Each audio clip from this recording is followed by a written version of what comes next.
going, everybody? Welcome to the channel. This is Big Daddy Dave, and this is another live stream here on Oak Ridge Farms. How's everybody doing tonight? I hope you're having a fantastic day so far. Holy smokes, it has been a rough couple of days, but we are back feeling about 80 to 90%. About we're getting there. We're getting back to the good and ready, but I am not here alone here tonight. I am joined by the man, the myth, the legend, rail fanning Jonah. Jonah, how are you doing tonight? I'm doing great, DVD, and as always, there's a train going by. Nice. Very nice. But I'm not only joined here by rail fanning Jonah, I am also joined here by the FS Encyclopedia, Will T. Gaming. Will, how are you doing tonight? I'm doing all right. Been a long day. I hear you there. I hear you there.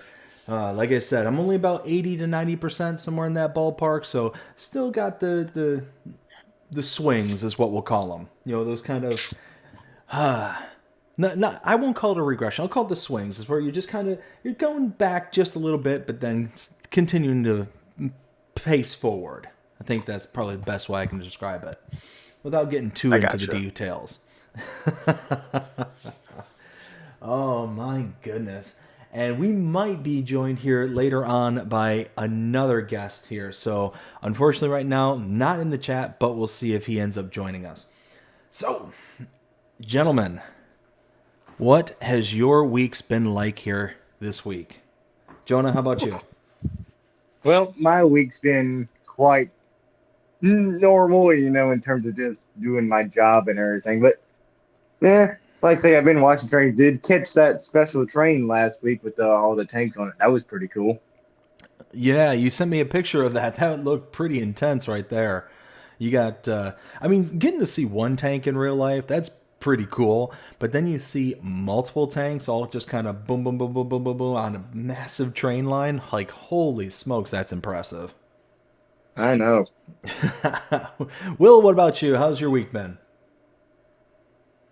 Well, I had orientation yesterday, so that was fun. That was like an all-day thing. And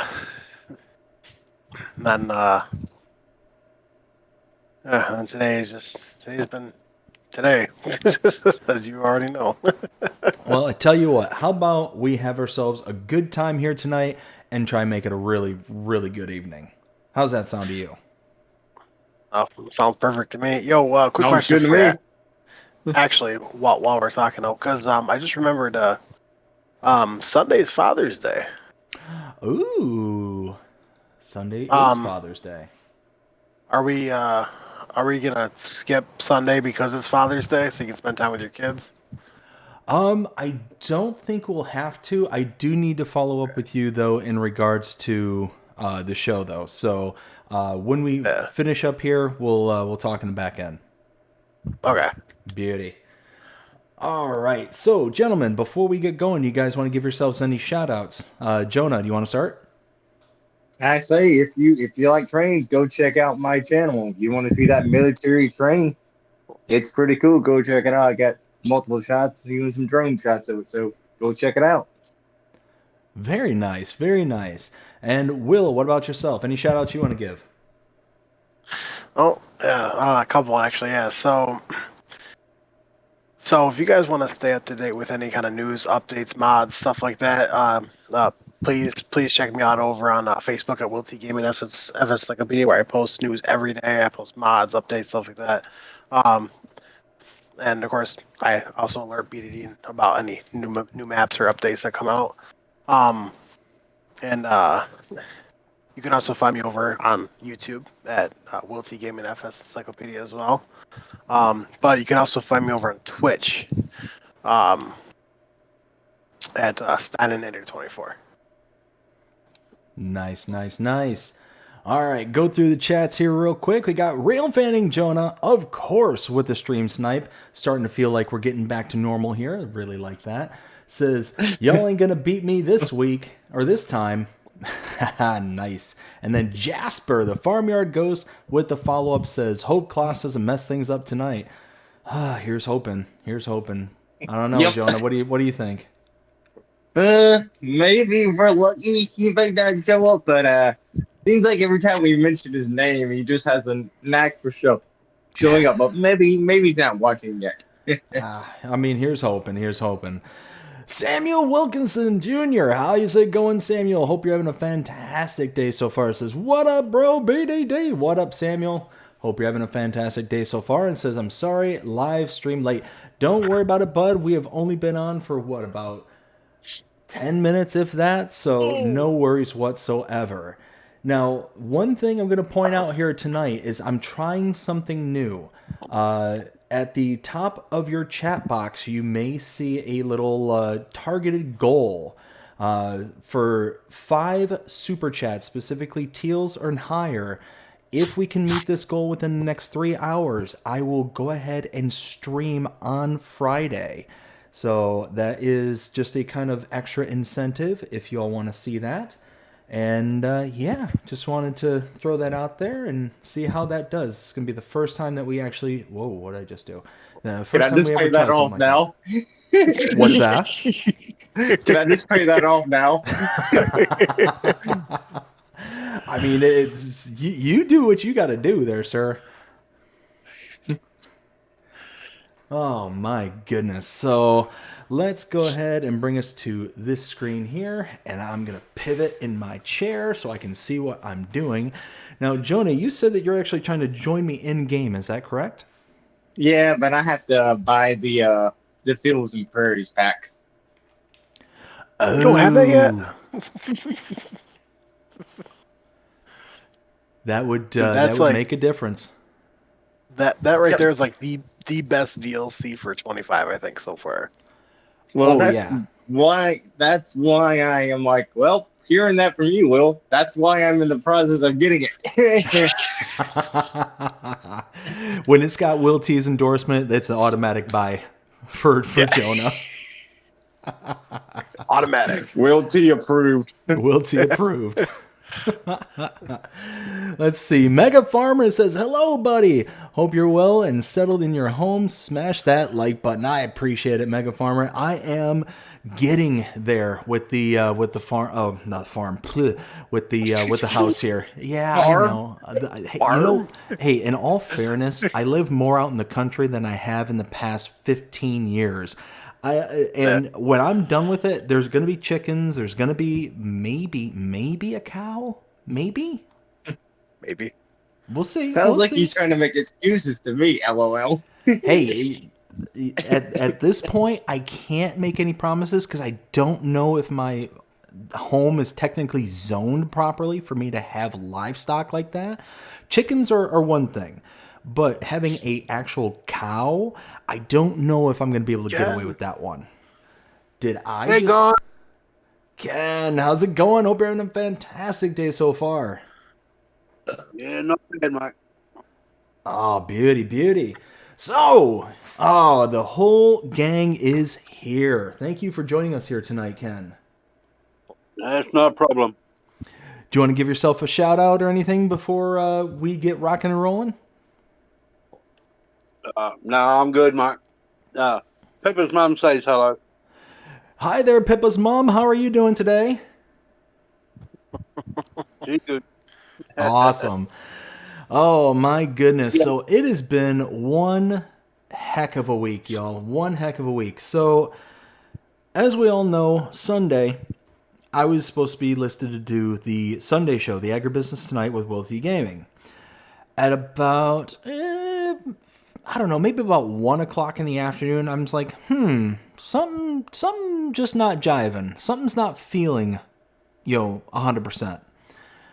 And then as the day progressed, as things are kind of going and, doing its thing, I realized, no, something's definitely wrong here. Something's amiss. And I'm starting to feel a little bit achy, a little bit kind of worn out and exhausted. About, 3, 4 o'clock, I'm so tired. I'm sitting at my desk and I'm falling asleep with my head up. Like just That's not good. Yeah, I just can't. I just can't do anything beyond that point. About 5 o'clock hits, and I'm like, man, I'm starting to get a little warm. I'm like really fatigued. But 5 o'clock, the kids are up. Got a dad. Got to do the dad thing. So running around doing everything, and I'm just getting worn out. And about 7 o'clock hits, and I'm like, oh man, I'm starting to like stand there and sweat and shiver, like that whole body shiver, like you get the fever going. I'm like, oh goodness, this is okay. Buckle up, y'all. Here we go. And about, I think it was close about 8ish, I think is when I ended up saying, okay, I just can't. And myself just put out the all hands on deck. It's like, okay, I reached out to Will. I reached out to everybody out there, via the messaging and all that. I'm like, I'm sorry, y'all. I have to do this, but I can't. I just cannot. And I ended up like almost bear crawling from my office into the shower, where I just kind of laid in the floor there and just like, oh man, like I almost feel like I want to just expire right here, because it's now just taken full effect at this point. And I'm like, oh, this sucks so bad. Oh my goodness. So yeah, that's how I my know what Sunday it was. What's that? I How's know that? what it was. It was that video I showed you of that train wrecking that building. It wrecked your system. Oh man. So Jonah sent me a video of a train literally colliding with what looked to be like the grain entrance for a building. Yes. Oh my goodness. I mean, total Jonah, and it's our complete fault. devastation. What'd you say there, Will? Jonah, it's all your fault. Oh yeah, Jonah, through the power of the internet, whatever that power may be, somehow Jonah was able to pass whatever was making him feel crummy that day onto me. Jonah has magical powers, y'all. Don't upset him. Yeah. Don't. Magical powers. Ooh. If I had a fully Scary. functional soundboard right now with some eerie music, I'd be playing the crap out of it right now. Do do do do do do. Let's see. We've got Samuel says, take a look at the channel. Davies says, hey BDD, Davies Farming, how you doing? Hope you're having a fantastic day so far. Samuel sending a couple of links. Appreciate it there, Samuel. Davies says, how are you? I am doing about 80% right now. 80 to 90%. I'm in that ballpark. I'm getting better. Like I said, was feeling crummy earlier this week. I'm feeling better, but still not there yet. I will spare all the gory details, but we're getting there. We are getting there. Let's see. We got Yo, yeah. So while Jonah and I were waiting for you, to enter your stream, he asked me, he couldn't find our song for Agribusiness because he really liked it, so I sent it to him. He's not the very first person who's reached out to me and asked me where can I find that song. hey, I tell you what, I love that song. I still, to this day, I still listen to it constantly. Oh yeah. This is Aggie business cranking up. Cranking up the farm life. Mud, Maps. maps. I covered all. Oh, man. Sing song. So got some news. Tomorrow, for those who keeping up with the channel, we have got the first Farm Sim talk since the big move here to the new house, and it's gonna be with Nacho Cast. Nacho Cat. Now, I'm really excited about this because not only are we doing the Farm Sim talk, but there's gonna be a little something special. I'm not gonna say what it is. I'm not gonna give any hints or anything. But be on the lookout. Tune into it because there's gonna be a little something special there. So just gonna leave it out there for those out there. So let's see. We got Daniel. How you doing, Daniel? Hope you're having a fantastic day so far. This is what happened to you. Oh man, I was feeling crummy this weekend, but I'm feeling better. Getting there. Davey says, good, thanks, BDD. Awesome, Davey's glad to hear it. Samuel says, thank you, buddy. BDD, no problem, no problem. Daniel says, 5 viewers. That's all right, that's all right. We'll start out a little slow, but we'll get there, No worries, no worries. Jody says, hi, Jody. How you doing, bud? Hope you're having a fantastic day so far. Daniel says, unsubscribe? No, we don't want to unsubscribe. We want to do the opposite. Dang. Oh no. Dang, Daniel's going nuclear. What's up there, Daniel? Oh man. Davey says Did Claus sabotage him to say that? what's that? I mean that might be claws in disguise. I mean, I don't know, is that like I don't know, Daniel with the kind of, I don't know what it's called, but it's the two little dots over the E. Oh. But it's like the Norwegian spelling. I think it's Norwegian. Yeah. Like it's somewhere over there, and that might be Klaus in disguise. I mean, we don't know. We don't know. Klaus might be going under a different identity. Davey says, "I know Nacho. He's a great guy. Oh, that's awesome. Yeah, I'm really excited. Not only am I excited for the return of Farm Sim Talk, but I'm excited because it's Nacho." And being able to, be able to kind of show off what it is that he's got in store for us. Really looking forward to that. Oh, Daniel from South Africa. I'm sorry, Daniel. I've for some reason, that would make sense because aren't a lot of people from South Africa? Aren't they from, why am I blanking on this? They're from they're from Europe. What part of Europe? Not the Netherlands. Dutch. They're Dutch, aren't they?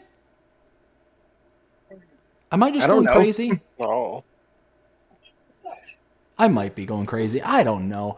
I had a gnarly fever, so Yeah. I'll blame it on the sickness. That's what I'll do. What's a sickness? Gotta get up, sickness. down with the sickness. Hey, you know what? I am a Disturbed fan. I do like Disturbed. That was actually one of the first concerts I ever went to. Was Disturbed. They're at the State Theater up in Michigan, in Detroit. And needless to say, after leaving at the middle of I don't know, I think the concert let out about midnight, I did not feel safe. I mean, you're in the middle of the heart of downtown Detroit, and this was back when, like, it was Disturbed's second album, the one with all the religious symbols on the cover came out. If that kind of gave you like a time frame as to when that actually came out. Needless to say, it's one of those where long time ago, and even nowadays, Detroit is not a safe place to go just wandering around in the middle of the night. Like it's just not. And I mean, it's certainly quote unquote better in some areas, but I mean, it's not the greatest. I mean, truth be told, when is it ever safe to just walk around at night, right? I mean, I don't tend to go around to major cities ever. I try to avoid them like the plague. But it's one of those where I especially don't go at night. And one of the scariest things that ever happened to me, it actually happened to me and my wife. We just moved to Atlanta. Is the very first weekend that we had where we were just kind of able to relax and kick back kind of thing. And as we ended up, trying to decide, okay, well, we're here, we're fresh in this town, what are we going to do this weekend? She's like, well, why don't we go to the city? Why don't we go to Atlanta? And I'm like, okay, that's fine. Let me kind of do some research and try and figure things out. And she's like, no, let's just go. Let's go have some fun. We'll go explore and all that stuff. It's like, yeah, but I don't know where to explore where, it's safe, kind of thing. Right. So I'm like, just give me an hour. Let me just try and figure out a route and we'll go from there. Not a big deal. No. Come on. Let's go. All right. So I acquiesce and we start out in North Atlanta, which isn't that bad of an area. And we're kind of heading around. We get there by the Underground Mall and we're over by the Varsity and checking out that area. And we're just driving, but again, I don't know where I'm going. I don't know where I'm at. I'm just going what the GPS is roughly telling me. And we start making our way down south, further and further south.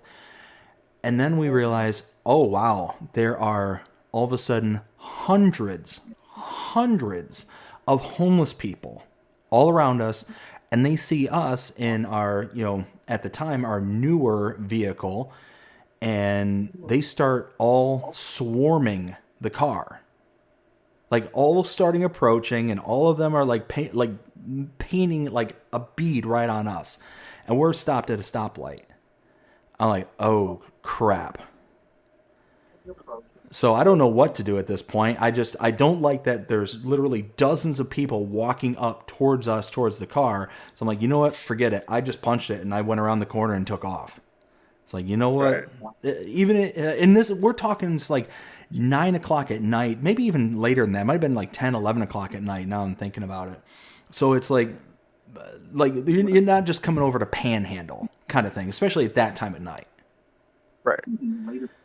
Later on, I found out that we'd actually made our way into the bad part of the city, like down south. And yeah, it was probably not a good thing that we were there. So, what about you guys? Do you have any scary stories of ill-gotten travels? Let's get that. I have a similar one. It happened not too long ago, where similar thing where we, like, in order to get to where we're going, we usually have to pass this homeless place or whatever, which is fine. But what we didn't realize is, yet another train goes by, is that the bridge ahead was closed. So we had to double back. And they knew that, so they started standing in the street asking for money. I ended up going into oncoming traffic lanes to be able to get around these people intentionally. Oh, man. And it's wild. Like, nope, I ain't dealing with this tonight. I'm like, if any of y'all get in front of me, you ain't slowing down for you. It's wild because, like, you never know, especially nowadays. It's absolutely nuts. So let me catch up with the chat here just real quick. 35 South African ran through super chat. I used to watch you. Ever since you had guests on, you start to reply late to chat, and I stopped watching. I was watching you like 2 to 3 years ago. Let's see. So we've got Daniel with the eye roll saying dumb. I mean, I know South Africa. I just, like I said, I don't remember where everybody's from and things like that, but it's okay. Things happen. Let's see. We got Davies saying hey to Jody, and we also got Davies saying join Discord too. Awesome, Davies. Thank you. I appreciate it. Jonah with the $4.99 super chat. Thank you, Jonah. Greatly appreciate it. Getting us started in that goal right there. Says, let's get that goal. Appreciate it, Jonah. Thank you very much. You're welcome. We got Davies also saying that must have been scary. It was probably one of the most scariest things that I've ever experienced because, like I said, we're in a place I have no idea where we're at. Don't know how to get back out of it besides just programming into Google and saying, get me home. And like, we've got literally like dozens and dozens and dozens of people all around us, and they're starting to encroach on us kind of thing. So it's like, and this is before, like, well, this is in a different state. We had just moved there, so I wasn't familiar with any like carry laws or anything like that. So I wasn't carrying. So I didn't want to like accidentally put myself into some kind of precarious position along those lines. So it's one of those like just kind of it was what it was kind of thing. But yeah, it was pretty scary. Daniel with a 35 ZAR, I don't know what a ZAR is, says, I used to watch you ever since you had guests on and start to reply less to chat, and I stopped watching you like 2 to 3 years ago. Well, I'm sorry to hear that, Daniel. I mean, like I said, it's one of those where... Welcome back, I guess. Yeah, welcome back. I'm glad that you are here. I appreciate the super chat as well. Like I said, depending on what content that you're watching at that time, if it's like Agribusiness Tonight or something, yeah, it's kind of a slow roll as to being able to reply to people. It also depends if it's like Farm Sim Talk. Again, there are various segmented portions of which I can reply to the chat, but here on the actual live streams itself, I can actually do a better job at... Oh, I see. Looks like Jonah might be jumping into the game. Working on it. Yep. Nice. It's finally working. Nice. But here on live streams, I tend to try my best to keep up with the chat and, acknowledge everybody out there. So I do appreciate the 35 ZAR. I'm going to look up what a ZAR is after the chat because I don't know what that is. But I appreciate it. Thank you so much. You're getting us one step closer to that goal. We got Samuel says, I'm 24/7, my firearm. Yes. Now that I live in the great state of Florida, I'm the same way. Constitutional carry state. Oh, let me rephrase that. Constitutional concealed carry. Big difference. Big difference. So yes, that is definitely something that I am now a huge fan of, being in a state that takes that kind of stuff serious. So yes, very, very happy about that. Daniel also with another 35 ZAR. Thank you again, getting us that one more step closer, Daniel. Thank you so much. So that is now 2 super chats away, teal super chats or higher away from getting another stream on Friday. And that one will be a rather special one. It'll kind of, if it happens, it's going to happen out of the blue. And you know what? I'll give more details if we get to the goal. If we get to the goal, give us the details. Mega Farmer says... Mega Farmer says, baseball bat always comes in handy down on the side of the driver's seat. 100%. Davey says hi to Mega. Mega says hi to Davies. Davies says, how are you? Mega says, yeah, I'm good. Doing my own thing. Blah, blah, blah. Wow. I can talk. I can speak English. I promise you. Says, yeah, I'm good. Doing my own thing like I see you stream now. Awesome, Mega Farmer. Glad to hear it.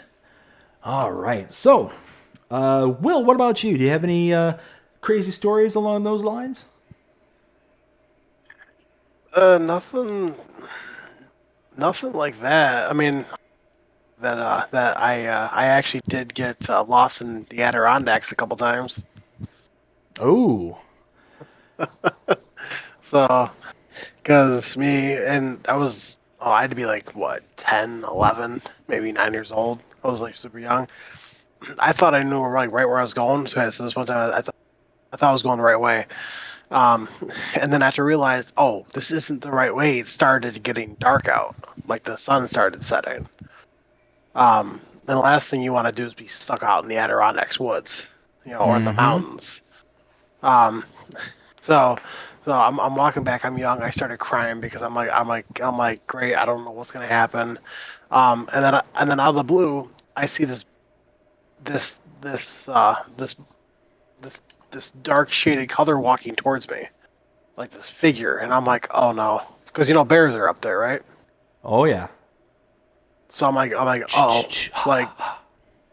like what do I do? And then out of the blue, I see the top of my dad's hat coming around the like popping up over because it was a hill down. And I saw my dad's hat coming over top, and I realized this dog sniffed me out, and then he ended up he wasn't mad at me or nothing. He actually told me he got lost a couple times before. It happens. So, but apparently, like halfway back, literally there was 2 helicopters that were flying over top, and there was a whole squad of troopers, park rangers, that were setting out to find me. Oh man, that sounds They called out the terrifying. cavalry for you. I'm like, if I go, I go. Oh well. No, it's one of those things. Well, so All I right, said now it. that I'm in, Dave, what do you want me to do? I, at this point, dealer's choice, man. If you see a contract, go ahead and grab it. You got it. So, y'all remember me telling you about that Mr. Ballin there on YouTube, right? The kind of creepy ghost story telling guy. Not ghost stories, but like campfire stories. Mm-hmm. Well, what you just said there just reminded me, because a lot of his stories revolve around. I can't like people... accept contracts. It won't let me. Oh, I got you. Hold on. So a lot of his stories revolve around privileges.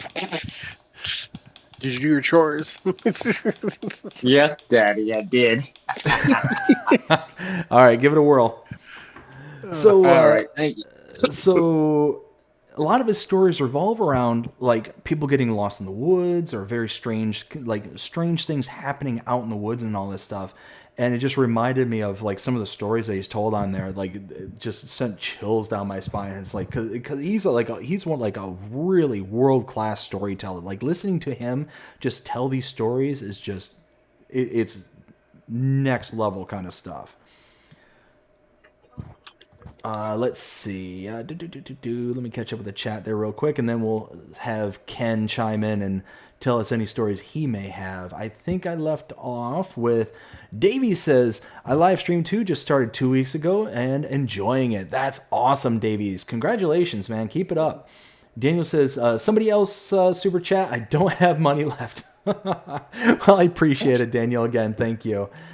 Samuel says, John Schneider met at downtown Los Angeles in California on June 2009. Oh, wow. I'm not sure if I understand the reference there, Samuel. I apologize.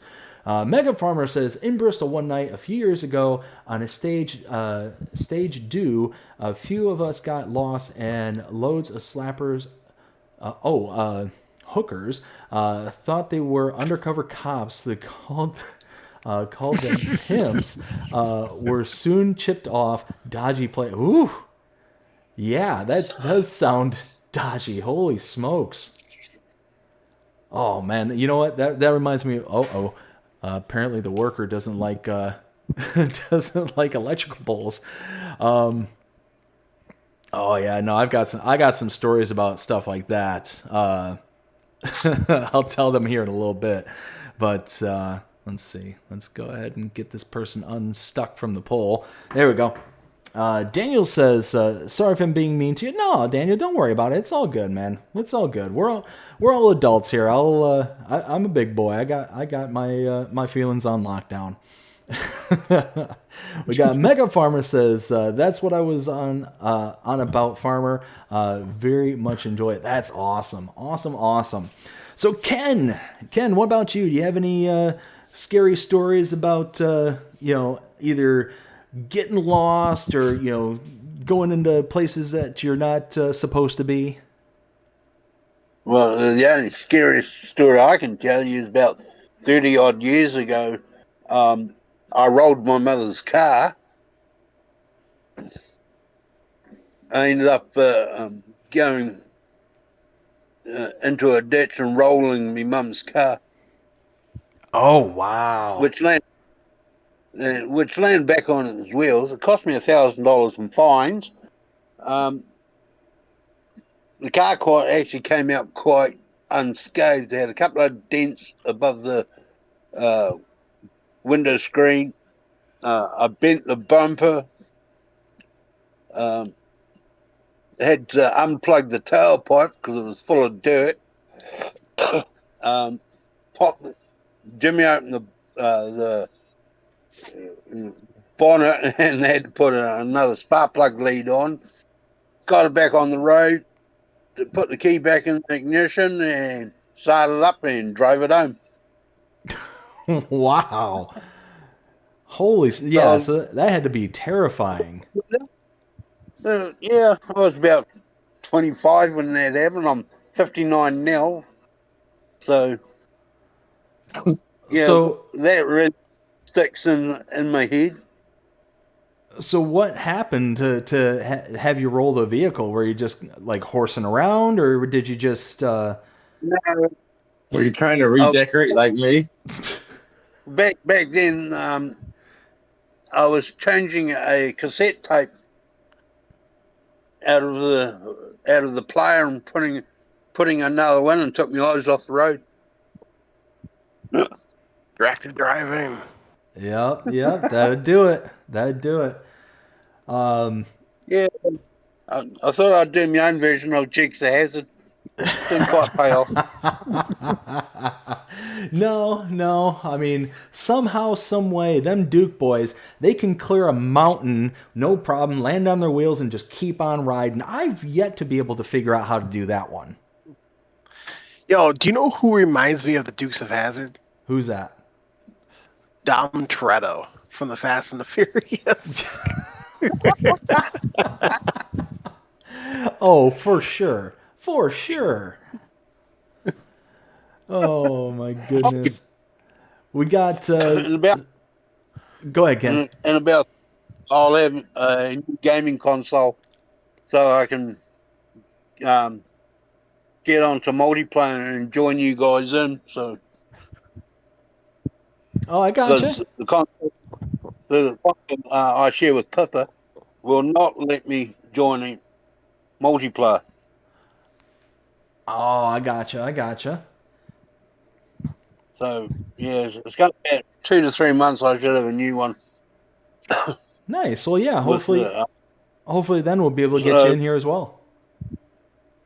Yeah, the one I'm looking at is the new S series, and it gets up to either 1 or 2 terabyte. Yeah. Nice. That'll be nice. One that Pepper's got, is it a 5 gigabyte or 520 gigabyte? Yep. I'm on the multiplayer right now, and I've got BBD gaming games, and nothing. Huh. Yeah, that's weird. It won't even let me start or even to download your mods. Yeah, that's weird. One of these days weird. I'll have to hop on and see if we can try and like diagnose the issue, because I know I've had to kind of work through that in the past. Like sometimes like they don't want to talk well with each other, but you got to like just change around some settings and then it works for some reason. Yeah, so about 2 to 3 months, I should either have an X series or a 1 terabyte X series or S series. Nice. Let's see. So Samuel says the Dukes of Hazzard, a TV show. John Schneider. I gotcha. Okay, I'm with you now. Davies says I'm on Alma, Missouri, and enjoying it. Oh yeah, Alma, Missouri is a great map. Absolutely a fantastic map. Yep, I had like my own personal play going on there until Maypole Farm came out. Once Maypole Farm came out, I'm like, oh, you know what? I was really fresh on the back of Farming Simulator 22, playing that one, playing on Alma. So I'm like, I'm gonna go to Maypole and go hang out there for a little bit. Now, one thing I wanted to address here, just really quick, is the contracting system here on Farming Simulator 25. So one thing I've noticed, I pointed this out a few times, I'm pointing out here now because you can take a look and see we have a ton of fertilizer left over. We got 15,000 liters.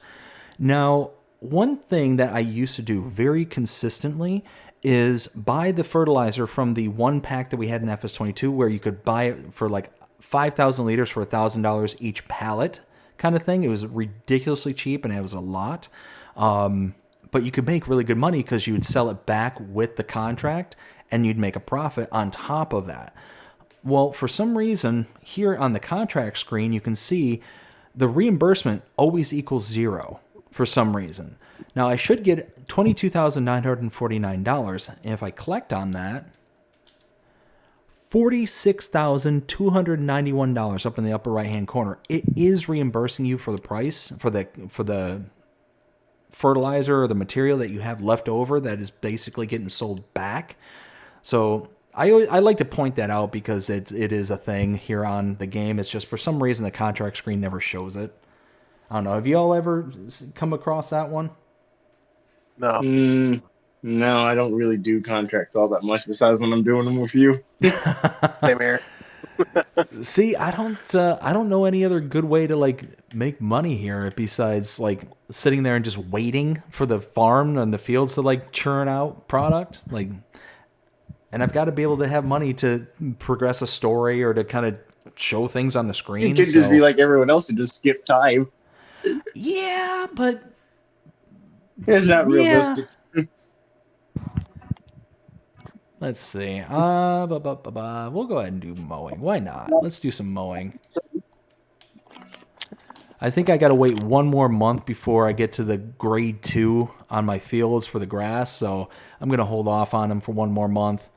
And I can also plant canola because, and that's something I wanted to do here too. I wanted to address some of my production points.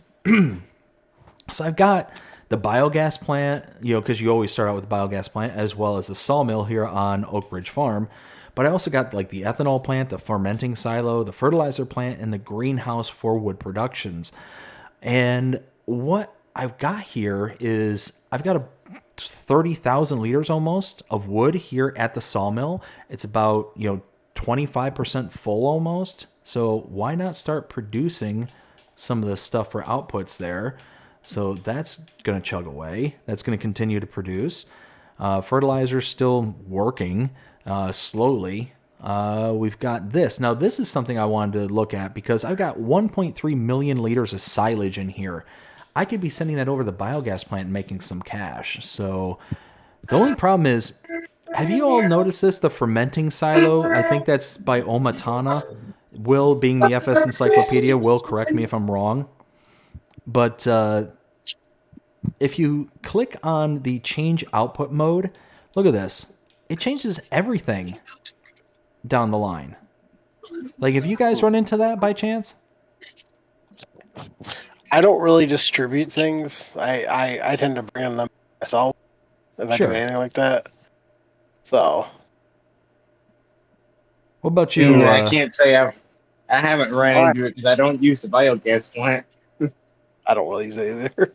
Yeah. Ken, have you come across that at all, or? Well, I'm not generally. I hardly distribute the products I make. See, at the moment on Alma, I'm waiting for just under 1.9 million of corn silage to ferment into corn chaff, I should say, into silage. And I got that off 2.25 fields. Whew. Of corn. Yeah, it sounds like you've been working hard. Holy smokes. Yeah. Oh, I love this cultivator I'm using. The thing you just put on the ground and just drag it like it's a homemade cultivator. Oh, yeah. Let's see. What field are you at there, Jonah? Let's see. Field 11. Was it that mod that came out? It's a little bitty Oh, you're right next door. cultivator mod. It's probably the next one I have. It's just dragging. It doesn't even pick it off the ground. It's just dragging it behind the tractor. Oh, yeah. Okay, I know what you're talking about. Yep, I'm hovering over you as we speak. Nice. Hello. The eye in the sky. Man. It's the Eye of Mordor. It's a drone. It's a drone. Let's see. Mega Farmer asks, you started digging that pond yet? I have not. I have not gotten to that part yet. Samuel then says, look, new mod, nice at Farming Simulator 25, 100%. We got tons, well, not tons, but we got a few good ones here today. I did enjoy that front windrower. I'm glad to see that came back.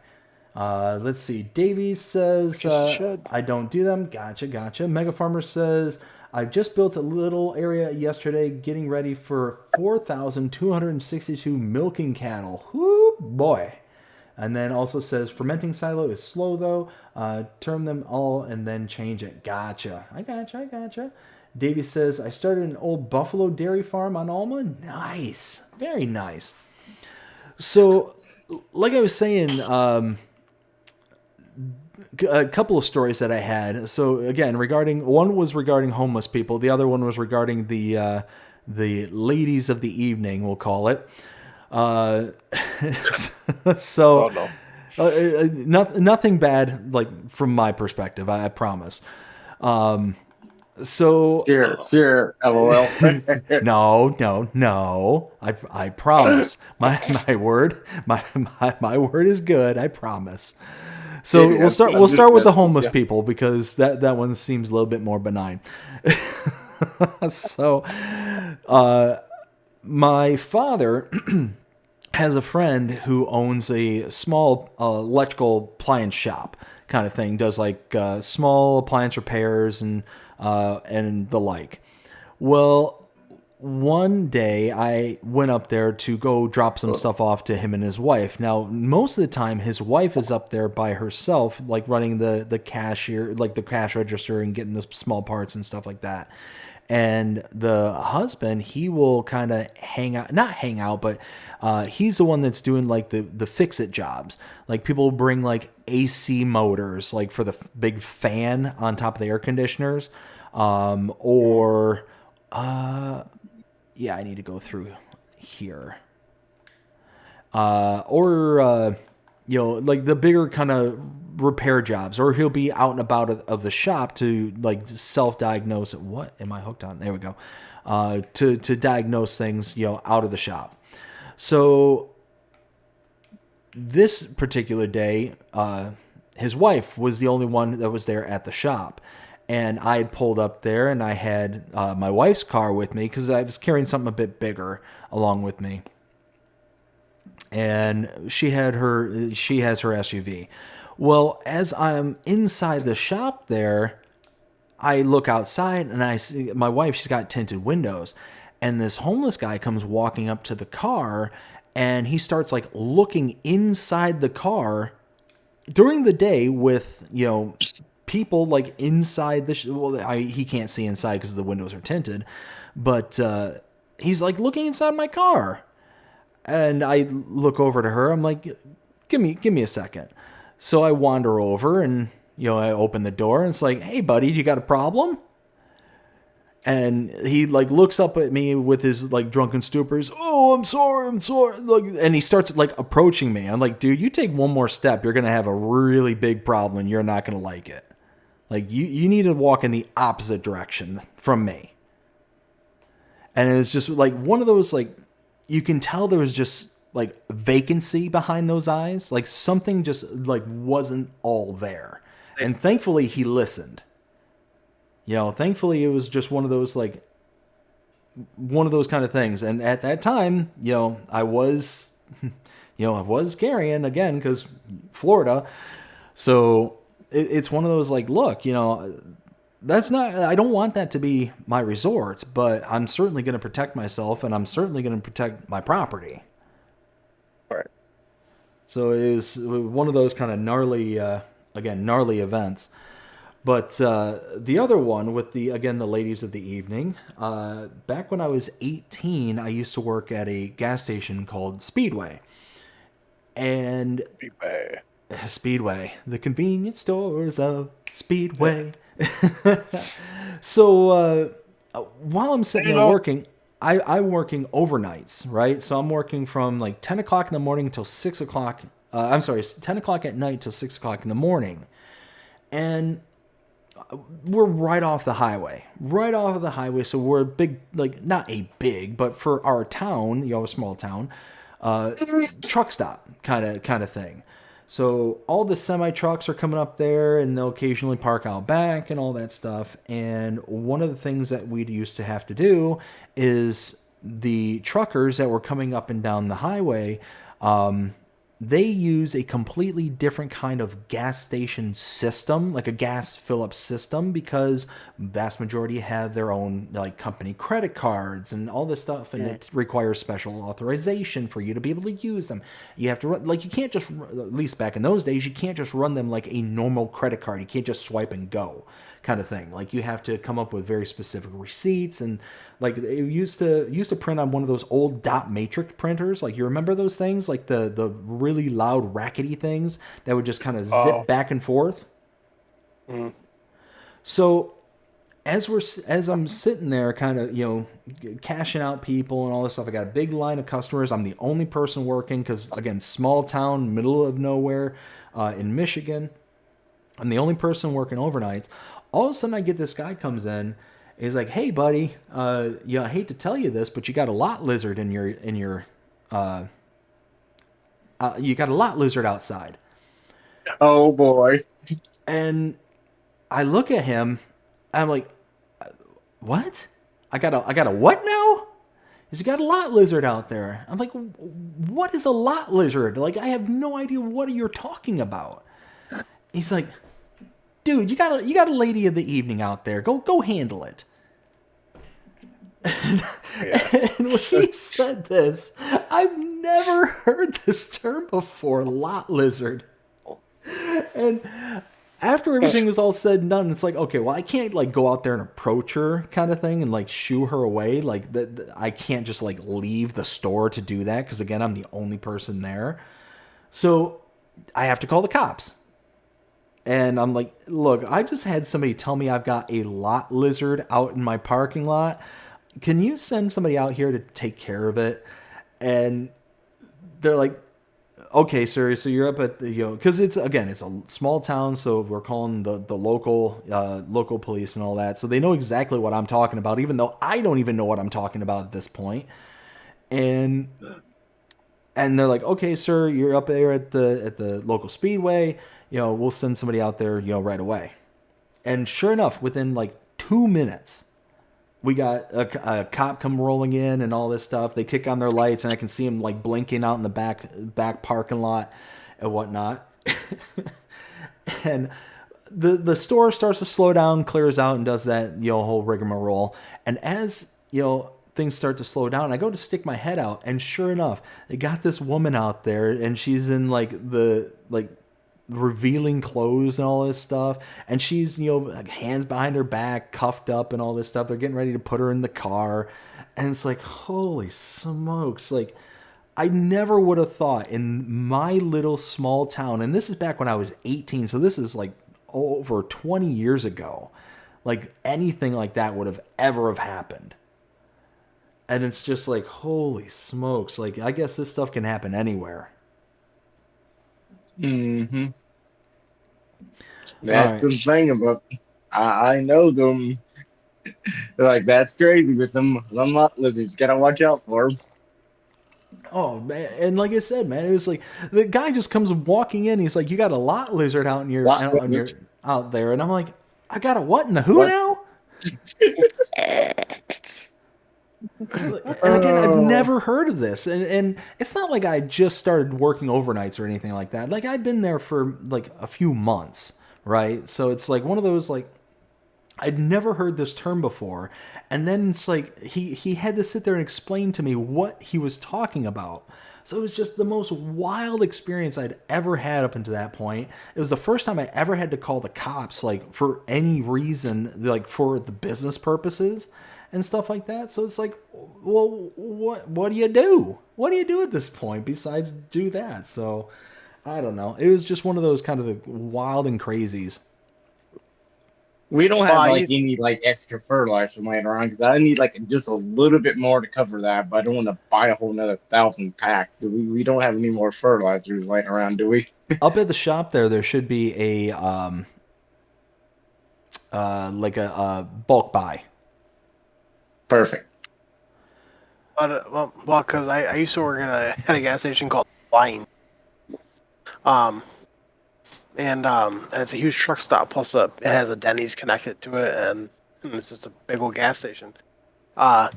remember I was working. I was over at Subway getting lunch across the street because my buddy used to work there, so I always got free Subway. Well, Um, and so and then out of the blue, I hear all these sirens, and they go flying the truckers area for the flying J. I'm like, what's going on? So I end up going over there, and my boss tells me to go inside, and I ask him to explain what's going on because I'm kind of curious, like we need to hear something. He goes, I'll explain it. So I go inside, I wait for him. He comes back in. He closes down the store because a police officer told him to. He had to close down the store for at least a couple hours. So and it turns out he actually closed it down for the day. And then he ended up apologized to everyone. There was a woman who got ran over by a truck. Oh. And so apparently the dude decided that okay, so I'm gonna pull in and realize that the pump is on the wrong side.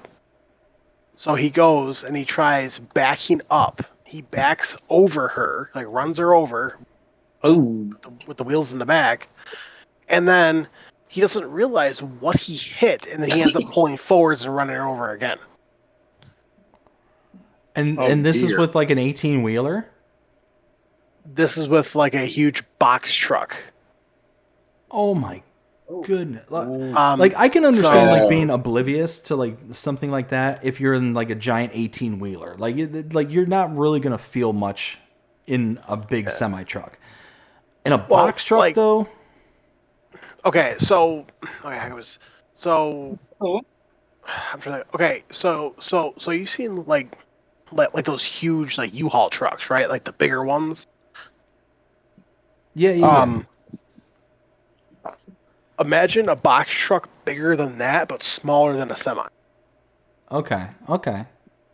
So the thing was quite massive, and the dude was actually from Arkansas. But he claimed because according to my boss, because he was standing there the entire time, hearing the guy's statement and everything, he said he didn't know what was going on. He thought he hit a speed bump or something. Like he wasn't sure like what was going on. So wow. and I actually that's no speed bump. and then I ended up peeking my head outside, also along with other associates, and we literally saw the woman's body just laying there. Oh Yikes. man, Ow. that's sad. That sucks. And I'm like, you're so lucky you are in the United States right now, man. Yeah. Because you do that anywhere else, and it's basically what would it say? An eye for an eye. Yeah. So Holy smokes.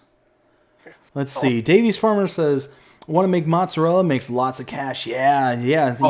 You can whip up some good amount of mozzarella with that size of a dairy farm. Holy smokes. You figure 4,200 cows is what you were talking about? Or no, I'm sorry. I'm getting Davies and Mega mixed up. So yeah, no, I mean, either way, I mean, it makes tons of cash. So yeah, absolutely be a good one.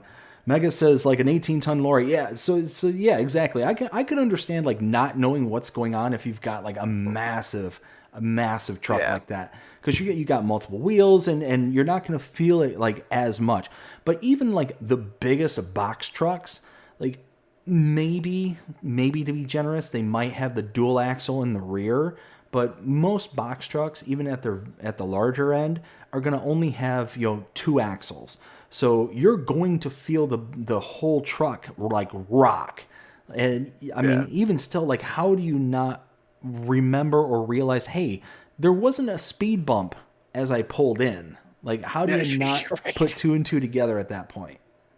Right. So, I mean, it's one of those, I don't know, just. Oh boy, BD. I don't know if I'm pretty sure I shared it though. But to let everyone know, Celebuki did upload a mod to Giants for testing, and I am so stoked for it. Oh yeah, what is it? So it's a corn dryer that's going to be on Iowa Plains View, Ooh. which will have its own sell point. Plus, it will also have a propane area that you can buy propane. And then when you actually, because it's a corn dryer, but you can do other stuff like wheat, soybean, stuff like that. But when you put it in, it will actually have a smoke effect to it. Oh, that's cool. So that's another map I am very excited for is Iowa Plains View because he added a whole area for maple syrup production.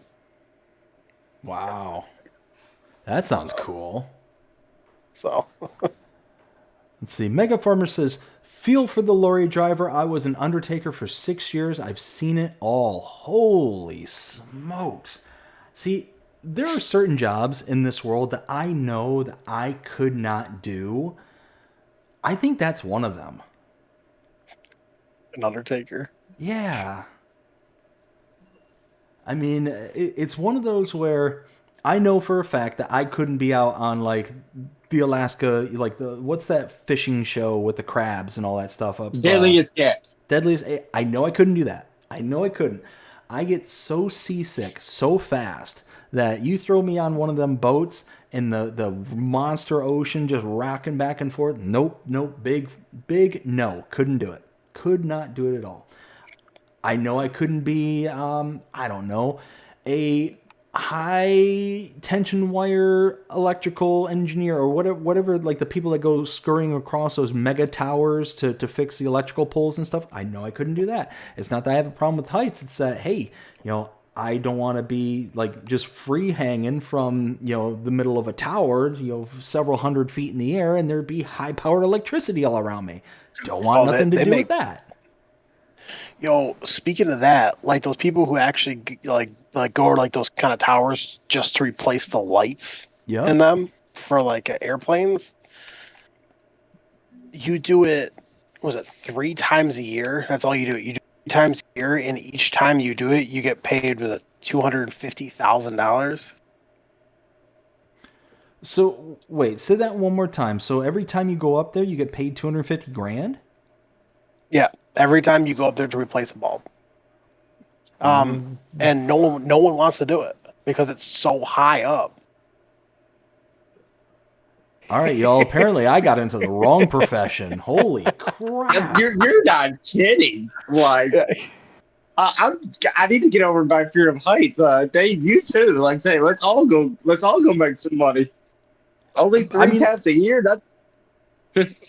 Well, I guess I'm not like afraid of heights or nothing like that, but it's one of those like just being like around like high power, like being around like power poles and stuff like that. Like I want nothing to do with 220 volts or higher. Like no, right. It's like I know my limits, and it's one of those like a little oops can be like boom, lights out, literally. Bye. So it's one of those like. I know what it is that I'm comfortable with. I know what things I'm not comfortable with. So, like, I have reasonable expectations of what it is that I'm willing to do. Mega Farmer says, it's not the dead you have to worry about. I have no doubts about that. No doubts about that whatsoever. But no, it's not even so much the worry. It's the things that you would come across, the things that you would see. And I know that the first time I came across like a child or something like that, it would just completely ruin me. Completely.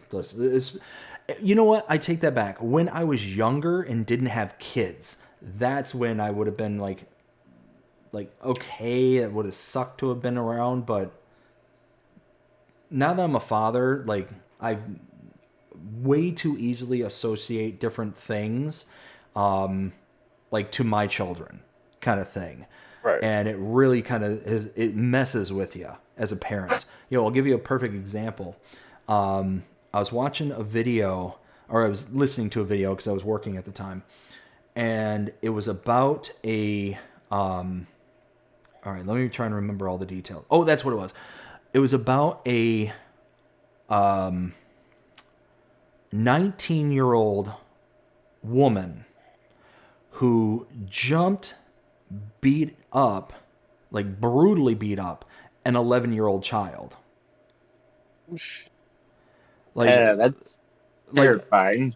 oh, so like literally like, and we're talking like this woman was like a behemoth of a woman. Like she was huge. And this, like, we're talking about a little 11-year-old child, like normal weight, but this woman was like huge. And she ended up sneaking up behind this girl, tackling her, pinning her to the ground. And it was at this like little kids play area, like a play place, kind of like a park, like a park play area. Oh, jeez. And like got on top of her and was like punching her in the back of the head. And like they got it all on video. That's what's mind-boggling, is they got it all on video, slamming her head into the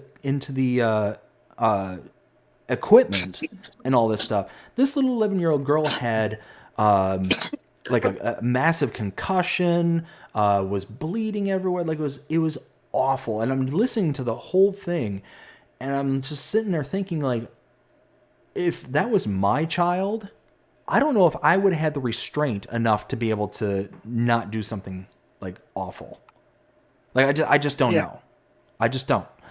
And it's one of those where I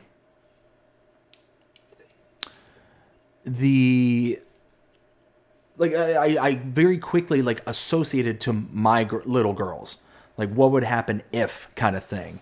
And I don't know, it was just kind of mess with me the whole time, like the whole day, thinking about it. And the worst part about the whole story, is that this happened in a big city. I forget where. I think it was in Ohio, where the prosecutor charged her with misdemeanor breach of the peace and misdemeanor assault. Yeah. What? Again, for those who are not familiar with the laws here in the United States, a misdemeanor in this country is not punishable by any more than less than a year in jail. So that's the maximum penalty that you can get, is less than a year in a jail. Not like prison, but jail. It's messed up. Dave, do you know anything about a random bag of seed in Field 30? I did hear about that one, or I did know about that one. I discovered it last week, or last stream. Yeah. I was cultivating that field. I'm like, there's just a random bag of seed out here. I can neither confirm nor deny that I am responsible for that seed being out in the middle of the farm or in the field. Well, good. Come on, BBDB, George Washington. George Washington? Yeah, tell the truth. That was good. That was good, Ken. I like that one. So I was watching something on YouTube the other day about this very odd train collision where a train collided with a boat that had ran aground, but the people investigated were the people from the boat people. So they asked the train crew, "How do you steer your vessel?" And they're like, "We can't steer this. It's a train." But what were you doing like prior? It's like, we weren't doing anything. It's like, well, why did you try to avoid it? Like, we can't. We don't have no steering rail on this train. Like, how dumb is this boat guy? This train is not a vessel. It's a train. It does not have a steering wheel. Right on rails. It can't just why can't it? Like I said, why did you not try to avoid it? Like, it's a train. We only can go where the tracks are going. You want us to build new tracks within 10 seconds? I mean, Jonah, you might know this, but when was the first train built? Like, probably prior to there's very early train locomotives out there. Have always run on rails and never had a steering wheel. So I don't know how even a boat person I thought you would know, trains don't have steering wheels and can't just steer away. Well, no, but so my point is that trains have been around for, what, probably around hundreds of years, a couple of hundred years. Yeah. Yeah. I mean, I am not going to say that I'm the most observant human being in the entire world, but I do know that, within those past couple of hundred years, trains do exist. They are very limited as to what direction of travel they can and cannot go into. And I mean, even if I was born on a boat, stayed on a boat, was always on a boat, never saw land ever, I think that I would be at least cognizantly aware that a train is what? Immediately.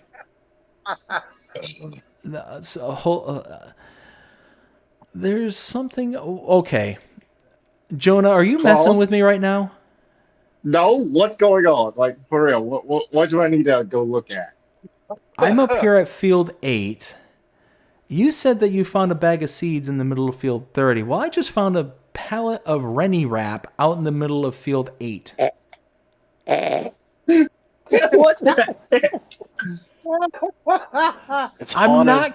I'm not joking. Is Klaus here or something? Did I miss something? Klaus, leave us alone. Klaus is, I guess Klaus is here, everybody. Something's going on.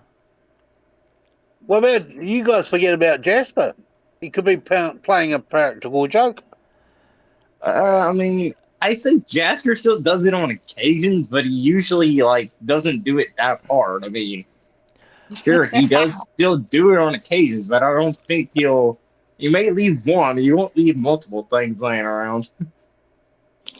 Well, I mean, we can maybe blame him for the seed, but he doesn't usually strike more than once every couple of years. Dawson, on the other hand, he's probably responsible for everything. Well, I mean, a practical joke is totally fine. That is not beyond the scope kind of thing. This definitely does seem to be pretty benign. Telling me there's more than one random thing in a field. Dude, I'm not kidding. It's literally out there. Look at field 8. I'm like, that's just crazy. Calls, stop buying stuff in the middle of the field. Wait a minute, that's the other thing. Stuff doesn't just spawn on the fields; it spawns at the shop. That's had to been there, this entire time. Yeah, no. I mean, I must have put it out there. What is going on here? Ay. Y'all, I don't know. I don't know what's going on. We'll find out eventually, Dave. We'll find out eventually. I hope so. But one sec there, Will. So Mega Farmer says children are the worst. If you can't turn off after work, it messes with your head. 100%, I can see that. Mega Farmer also says field 30. I had a big bag out there after the game was updated after the multiplayer was fixed.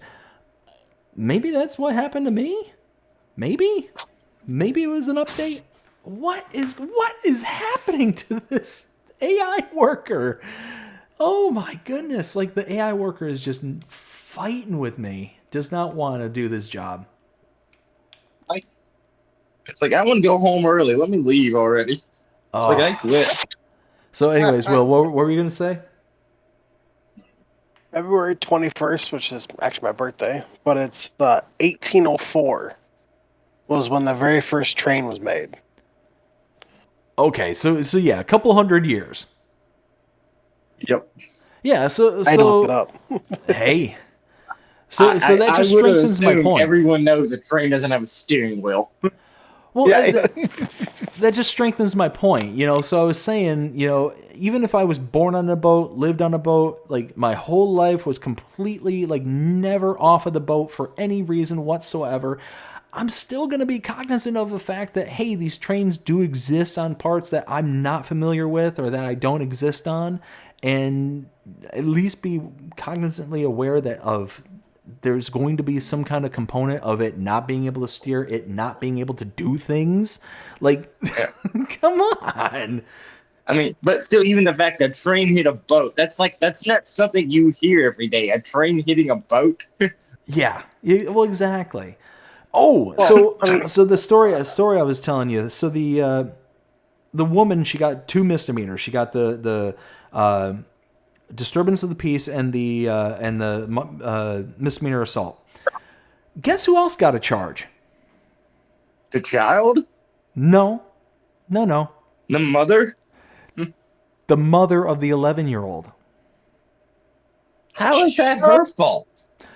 So, after everything was all said and done, the mother, so what the story was, is that the child was at this play area unsupervised, the 11-year-old. Oh, no. But the reason that they were unsupervised is that the park that she was playing at was literally right in front of their home. So, like, mother could actually look outside of her, like, kitchen window or something and see the park kind of thing. So that's not right. Like, if I can't trust my 11-year-old to go across the street to the park, what can I trust, right? Yeah, exactly. So the mother, after seeing the disturbance and all that stuff, goes out there, and the cops are there and the whole 9 yards. And at some point, the 19-year-old adult who just brutally attacked the child, said something along the lines of, I hope she expires from what I did to her. Said that to the mother. The mother, now, I don't condone violence. I don't condone, things like that. But you miss 100% of the shots you don't take. What is... it is full. That's why. So the mother, in, a fit of rage, which I can't say as I blame her, lunged at the 19-year-old after saying such vile, awful things. And the cops charged her for disturbing the peace. Ay, ay, ay. Yeah. Damn. Yeah. So needless to say, when I heard that, because I heard this a couple of days ago, and I was furious. Like, it's just like, okay, yet another reason why I don't want to be in any city ever again. Yeah. Like, keep me out in the country, and I'm gonna be a happy camper. Because, like, I'm not saying that stuff can't happen out in the country or whatnot, but it's just the fact that the district attorney chose to only pursue, misdemeanors is just completely bewildering. And the fact that the district attorney is going ahead and prosecuting the mother is just the fact that the cops even charged the mother is just mind-boggling to me. Yeah. But then on top of it, I was, I said, I ever since becoming a parent, associate, stories like that very hard with, like, my kids and how I would react to them. And I don't know if I could if I would have reacted that well.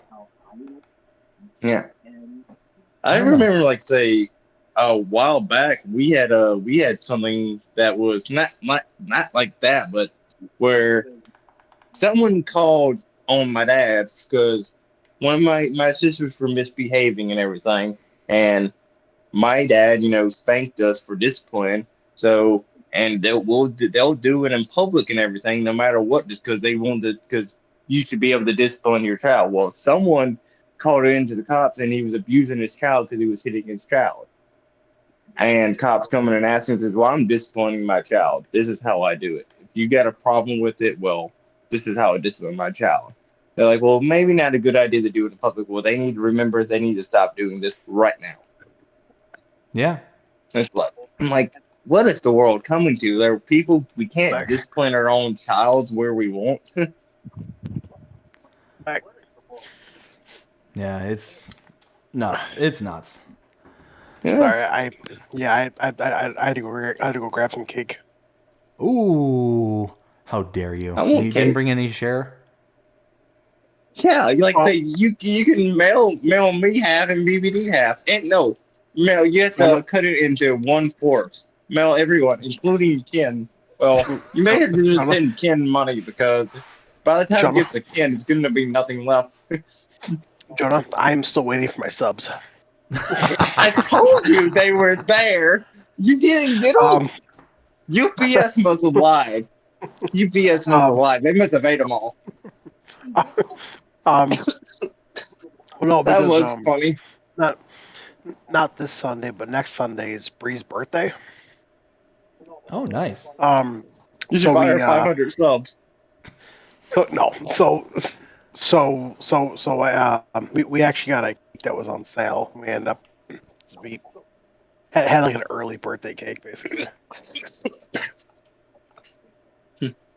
Nice. I tell you what, my daughter, my youngest daughter, she just turned 1 here on the 3rd, and my wife, whenever it's like the kids' birthdays and all that, she likes to make cakes or cupcakes and all that stuff. And it's not often that it's not often that we get to have like sweet treats in the house like that. So whenever we do get stuff like that, I take full advantage of it. Oh man, and it was so good. So good. What drives me nuts is she's really good at baking. Like she makes some really good treats, but we never get to have them because we try to be good. And yeah, needless to say, when things do happen, like where she gets to be in a baking mood, I take full advantage of it. I don't blame you. I like sweets myself. So how many daughter get BBD? What'd you say, Ken? I couldn't catch it. How many cupcakes did your daughter get, BBD?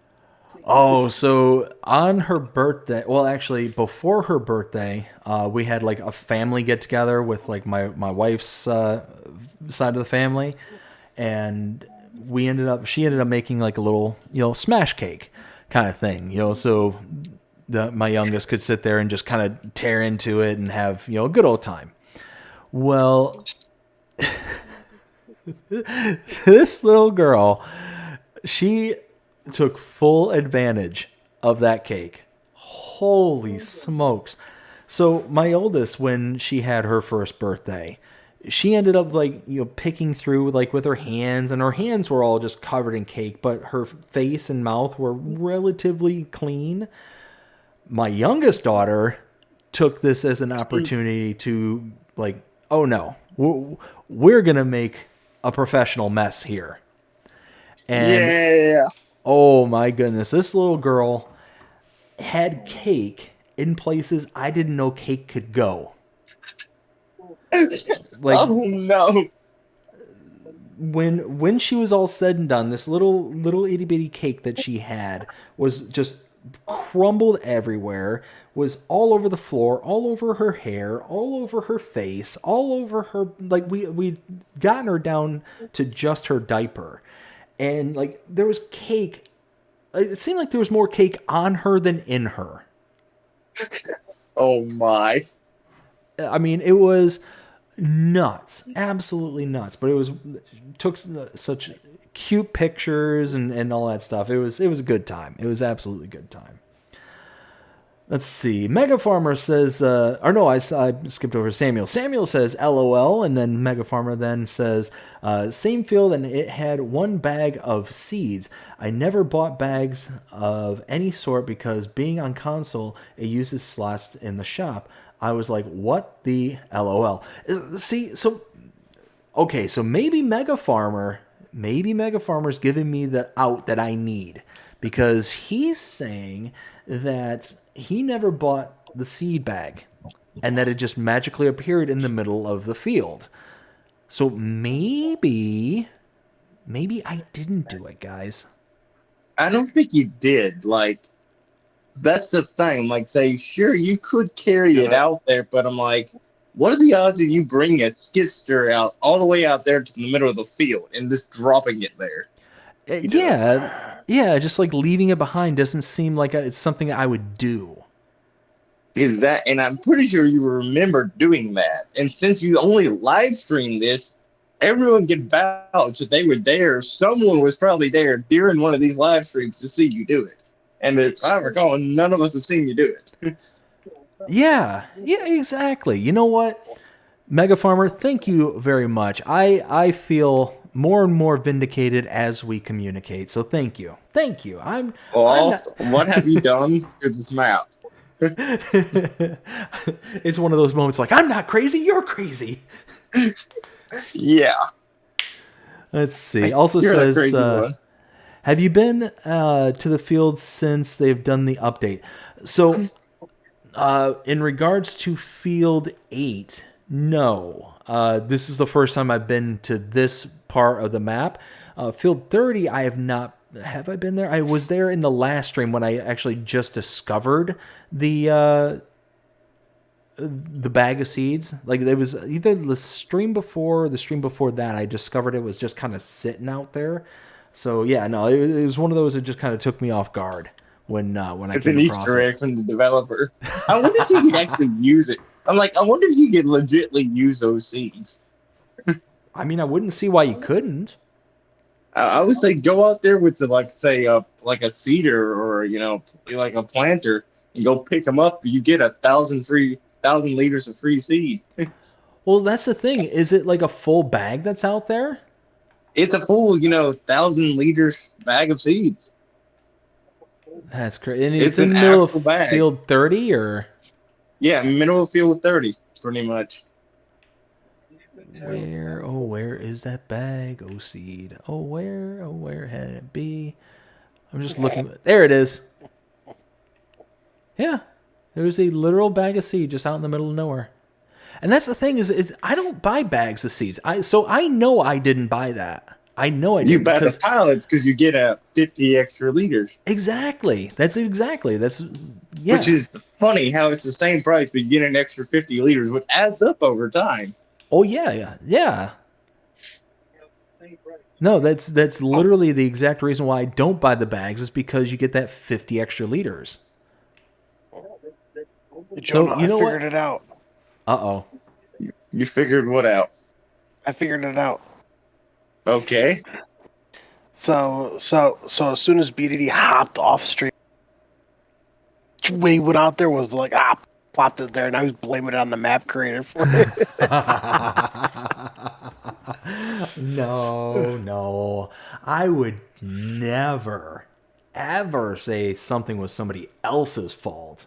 No. Yeah. The way you just said that. Yeah. No. I'm not self-aware enough to... I'm sorry, what was that? Just to let you know, because I also looked it up here, the very first boat was created between 8,000 and 7,500 BC. Oh, yeah. Boats have been around for a ridiculous amount of time. So...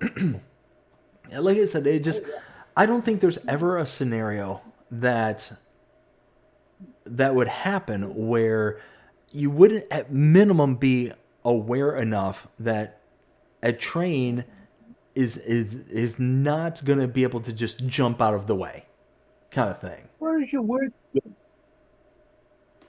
So it's just, I don't know. I don't get it. Where was it?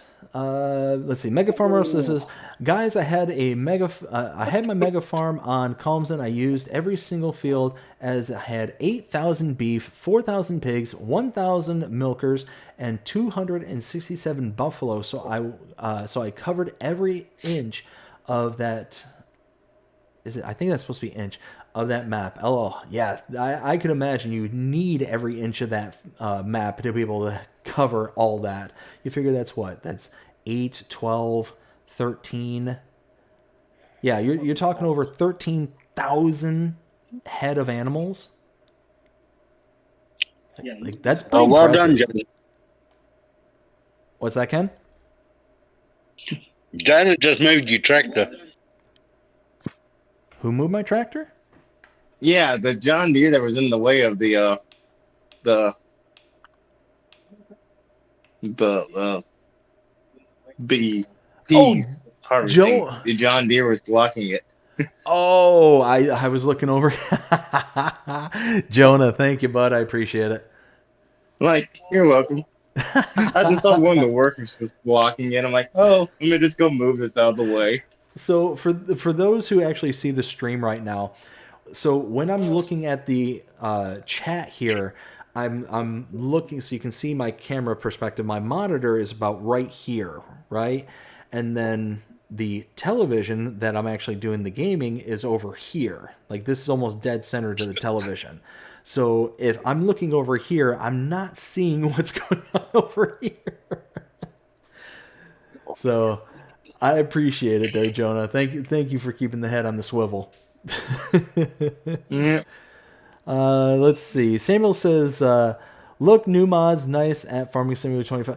So, okay, so here's a good question. So, Will, of the mods that came out today, were there any that kind of stood out to you? Yeah, there was one big one. Oh, come on, man. You should already know this one. I have a feeling I do know what it is. I guess. Yep. That's kind of what I figured. Shoush.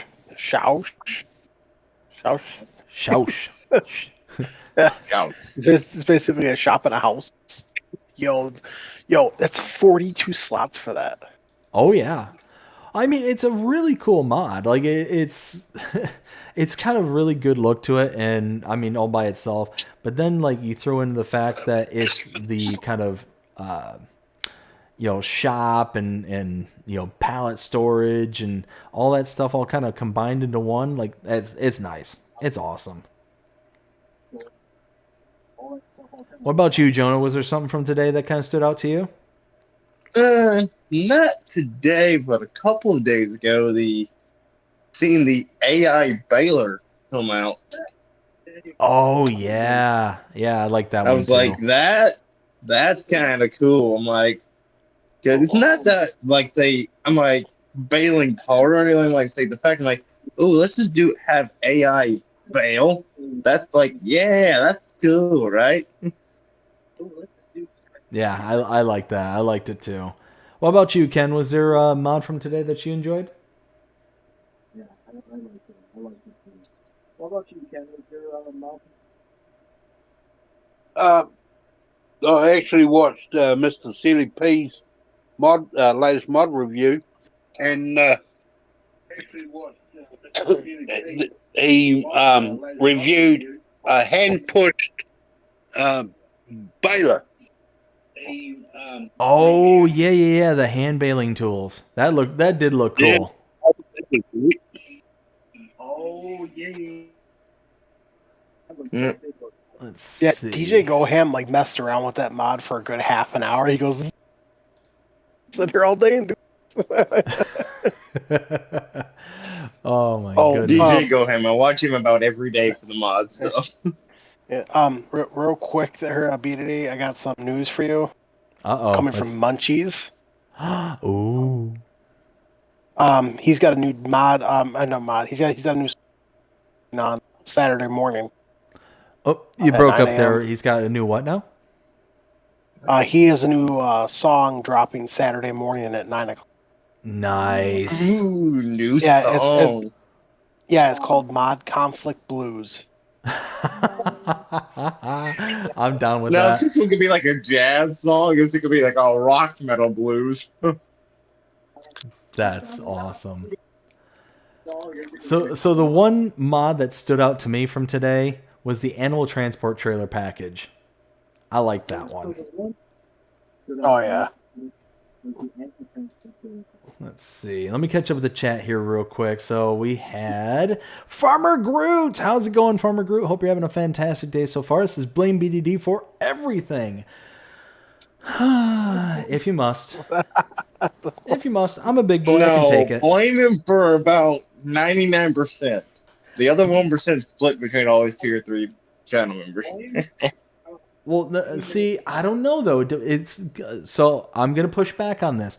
It's going to be dependent on the topic that we're talking about, and the reason I say that is because if we're talking about forcibly entry skylights, then that's 100% Jonah's fault. I'll take credit for that.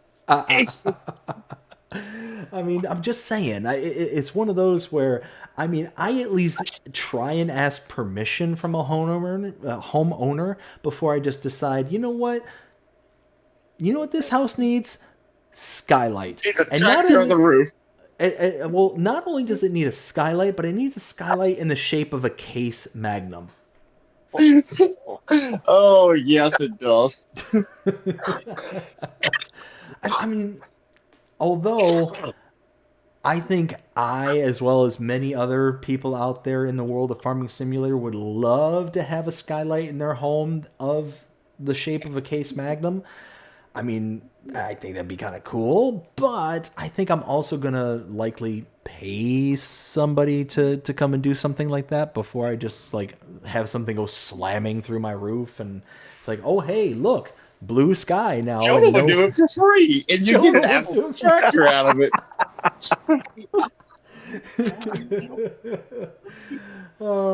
You know what? That is a good rebuttal there, Jonah. Jonah will do it for free.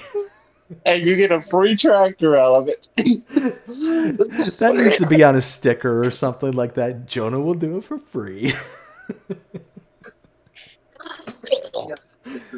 Oh my goodness. Oh my goodness. Let's see. So we got Mega Farmer says the bag of seeds wouldn't let me fill the seeder up from the parking next to it either. You're not gonna really. So they're just literally there. Are they just that's the other thing. Do we phase through them, or are they just there? Are they just?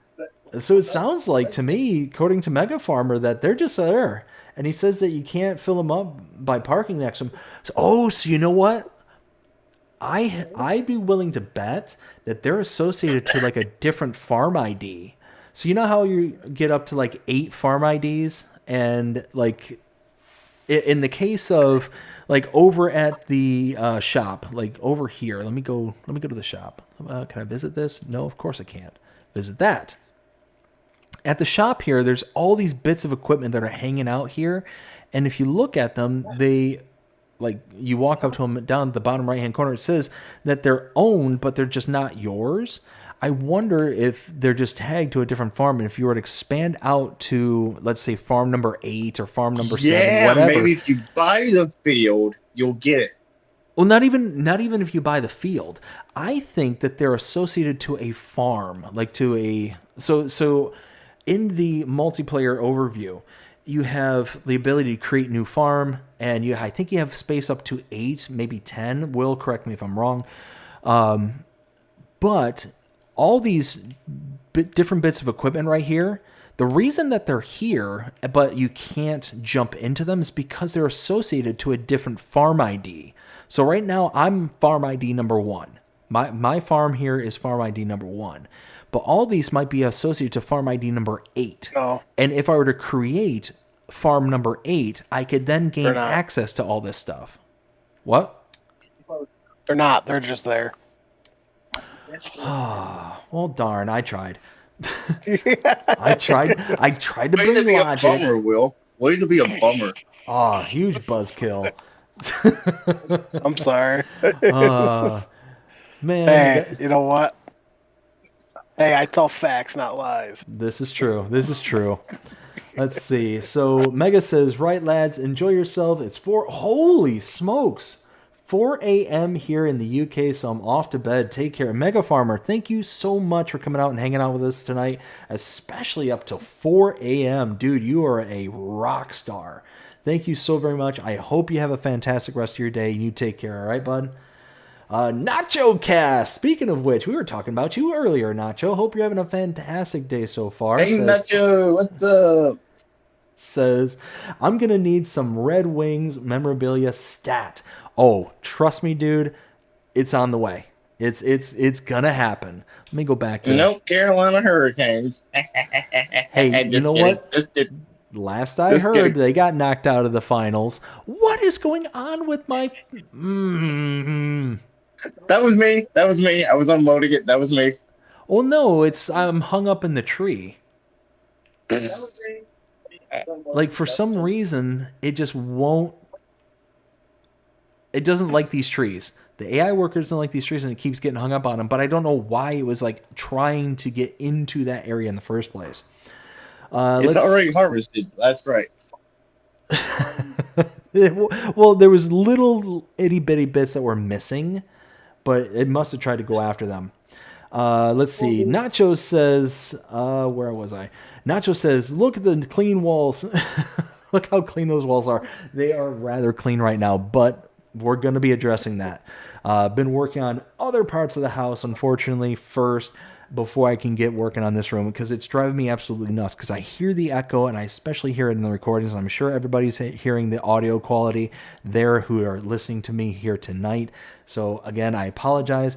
It is gonna be addressed. It's just, unfortunately, I got to have the priorities. So the other parts of the house first, and this house or this room is going to be addressed here soon. But the good news is that we finally got the last bit of the moving stuff today. We got the last bit of it. So the last pod, my father's pod, just showed up here today. So once that stuff's, oh man, once that stuff's unpacked, which unfortunately I am dreading, I am absolutely hating the idea of getting into this pod, man. Holy smokes. The reason I say that, I can confirm that seed will stop the tractor.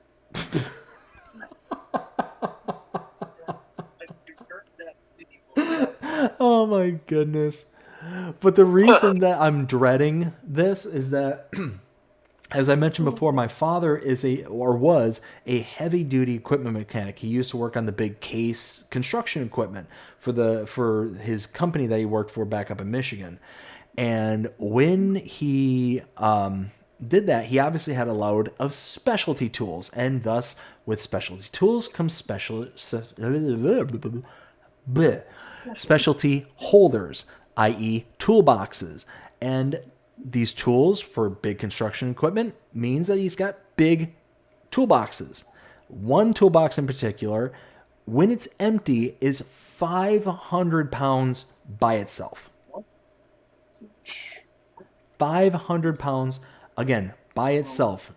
And if it has any tools in it, obviously it's going to be a bit heavier. Well, when we moved here, we had bought a shed, and the shed has a roll-up door and, a little side entry door. So it's got a nice big way to get the things into the shed itself. The problem is that the yard is not the smoothest of terrain. It actually has a big slope going down to the back portion of the property, and the grade is actually pretty heavy. So much so that they actually had to stack loads of cinder blocks underneath the shed in order to make sure that it was nice and level, which normally wouldn't be an issue if there was anything like a ramp or anything like that was leading into the shed itself. So again, 500-pound toolbox and no ramps. And it being about 1.5 feet off the ground on one side and maybe about half a foot off the ground on the other side, it's going to be an absolute nightmare. I'm going to have to, make sure that I eat loads of spinach before I go and try and lift that thing up. I'll be there. Yeah, Hey, we'll come and help. Like, you know what? The way that I hear it is that Will is a pretty strong young man. So Will, from what I hear, can actually probably lug this 500-pound behemoth all by himself. So Will, if you're willing to come on down, you're hired, Will. You start immediately. Exactly. Well, he's paying for my plane ticket, right? Man, if I could afford a plane ticket, I'd afford a plane ticket out of here just to avoid unloading that thing. Oh, hey, you can have my plane ticket. I mean, it goes to Texas, but you have to come to North Carolina. Oof. Wait, so you're going from North Carolina to Texas. What's going on in Texas? I'm gonna go see my friend who's in the Air Force. Gonna go visit him. Oh, nice. That'll be cool. That's Tell at the him, end of the month. Tell him thank him for his service. Yep. DJ Goham actually lives in South Carolina, I think. Yeah. Oh, nice. Let's see. I think I left off with Samuel saying new map at Farming Simulator 25. So the new map, which I'm trying to remember which one that was. Maisie. Yes, by Shanty Boys. Oh, I liked it. I liked it a lot. Will, what did you think of it? It was a hard pass for me. Really? I like it. What do you think? Okay. I don't know. I don't know. I just didn't get a vibe off of it. Okay. Well, I understand why. We only like Alma, Missouri. Oh well. And what about you, Jonah? What did you think of it? I haven't played it yet. You haven't checked it out? Well, go check out the Nope. tour. Where is that? I haven't played it yet. Where is my? Oh, I'm way down there. And Ken, what about you? What did you think of the new map by the Shanty Boys? Well, I checked your tour. I watched your tour yesterday, and you still can't drive properly. I don't think that was my question. I think it was. No, he can drive properly. Leave him alone. It's a game. He doesn't have a real life steering wheel in this game. Oh. Oh, what you're saying is that if he did, well, then there'd be no excuse. Yes, but since he uses a controller, it's just as bad. I'm just as bad at driving too. Why do you think we let the AI workers do most of the work for us? Mm-hmm. I'm just trying to drive it too. Why do you think let the AI work? So what did you think of the map there? Outside of my poor driving. Matt, I think there could be room for more improvement. Okay. That's fair. I mean, here's the thing is I'm sorry, what was that? Next to vehicle shop could have been utilised better. Yeah, and that was pretty much the same thing I was saying during my tour is I felt like the shop there was so wide open that you could have made it purchasable. You could leave it wide open. That's totally fine. But make that plot purchasable so you can actually kind of tweak it and include some additional kind of functions to it.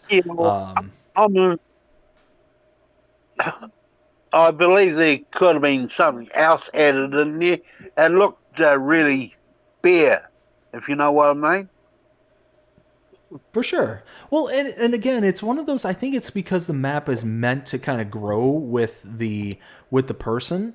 So it was one of those that's kind of what I liked about it is that even though it was bare, most of the plots were buyable, and that's what just happened.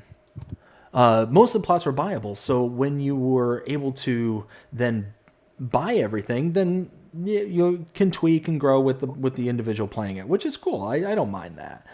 But I definitely like the undulations for the roads and fields. Sorry, Ken, say that one more time. I liked how the roads and fields had good undulations. Yes, 100%. I agree. Let's see. So I think I left off with Mega Farmer saying no. Samuel saying new mod gas station. Yes. So that one I believe was that Zero Ito? Yes. Yeah, that one. I really like Zero Ito. There's not much of Zero Ito's that I don't like really get behind. Megafarmer also says, them tractors at the shop, I made an admin farm ID, then you own them all. Oh, I gotcha. Then you can sell them all. I've done it. So yeah, so in this particular case, it's tagged slightly different, but I know there were other maps where it was tagged to like further farm IDs that if you did multiplayer, you could, in theory, manipulate it to where you could get access to those kind of plunked down kind of vehicles and stuff. But it's one of those where, in this case, according to Mega Pharma and according to Will, I am way off base on that one for this particular map. So that's okay. It's okay. What do you think of the of that pole behind Grape? The pull behind grape harvester, I mean, Yeah. it's a grape harvester. You know me, I'm not big into grape harvesting in this game, so it's one of those that I'm not really going to be like, oh, a pull behind grape harvester, let's go! Right. You know I what mean, it's a cool concept, but you have to be into the stuff to like it. Exactly, and that's it exactly. It's one of those where at the end of the day, just not my cup of tea. So it's hard for me to be like, okay, let's do this kind of thing. But I mean, it provides more options, more stuff to do, so that's all good. Let's see. Nacho says, dude, every time I move, if I do the studio first, nothing else will get done after. Nacho, 100%, and that's why, unfortunately, I'm kind of dragging on this, room first. Is if I do this and get this all done first, then I'm not going to get to the other stuff. You're 100% right about that. So yeah, and it's one of those that I also promised my wife. It's like, hey, the other rooms are the priority. The other, things are the priority before you get your stuff all kind of set up. So hence the reason why I still got a box, you might be able to see it just over my left shoulder here. That I really haven't had a chance to kind of go through, but I am slowly but surely, if I get like 5 minutes here from work, if I'm running a big query or something like that, and it's like so whenever I run or execute a report or a query or something like that, oftentimes what happens is my entire computer will kind of lock down kind of thing, because it's using the resources at the local machine to be able to then reach out to the servers and do all that stuff to then gather up all the information, do all, like a lot of technical jargon. Long story short is, it gives me an opportunity to kind of just, take a moment and just look away from the computer while it's executing. And I've been able at a few times to be able to dive into some of these smaller boxes. And it's like, okay, where can I find a home for this? Where can I find a home for that? And kind of do all this stuff. So at the same time, I'm kind of realizing that, hey, I'm going to need some additional kind of stuff to be able to make this into like a more functional space. But yeah, no, Nacho is 100% right. Definitely got to do the studio last, or else nothing's going to get done. But it's also killing me inside because I know the audio quality has dropped significantly from when I was in the other place. But I just appreciate everybody coming along for the ride and, being kind about about that, because I'm very cognizantly aware that it's an issue and going to be working on it as soon as possible. Jonah, you trying to be BBD's twin? Who's being BBD's twin? What? Yeah. I only thought BBD drove like that. Jonah. Where are these peas going? Peas are going up to back out to the farm. Not to the farm, to the shop. Just behind it. It's, what is it called? This farm bay, or not farm bay? What is it called? Where the red circle is, I guess. Yep, Farm Store Bay 1. There it is. Farm Store Bay 1. Red circle. Perfect. I'll go drop off these peas. Samuel says, thank your service veteran, 100%. Yes, and like I said, Joan, definitely, give him a big, shout out from us. Let's see. Davies Farming says, hey, I'm back. Well, welcome back, Davies. I'm glad you're able to rejoin us. Let's see. Again, y'all, just a reminder that we do have that goal. We are more than halfway there, 3 out of 5. If you want to see me go ahead and stream again on Friday, go ahead and hit up the couple of super chats. Also, check out that like button. Right now we're sitting at 6 likes, and it looks like 8 people are out there at the moment. So if you haven't yet, go ahead and hit that like button. It does help out an absolute ton. And But don't hit it too hard, you might break it. well, hold on. As Mr. Ballin would say, volunteer to take the like button out to dinner, to their favorite restaurant. But as you get there, order the most expensive meal on the menu. Go ahead and eat, enjoy yourselves, have a few glasses of wine, and then at the end of it, excuse yourself to go to the bathroom, but instead, just walk out the door.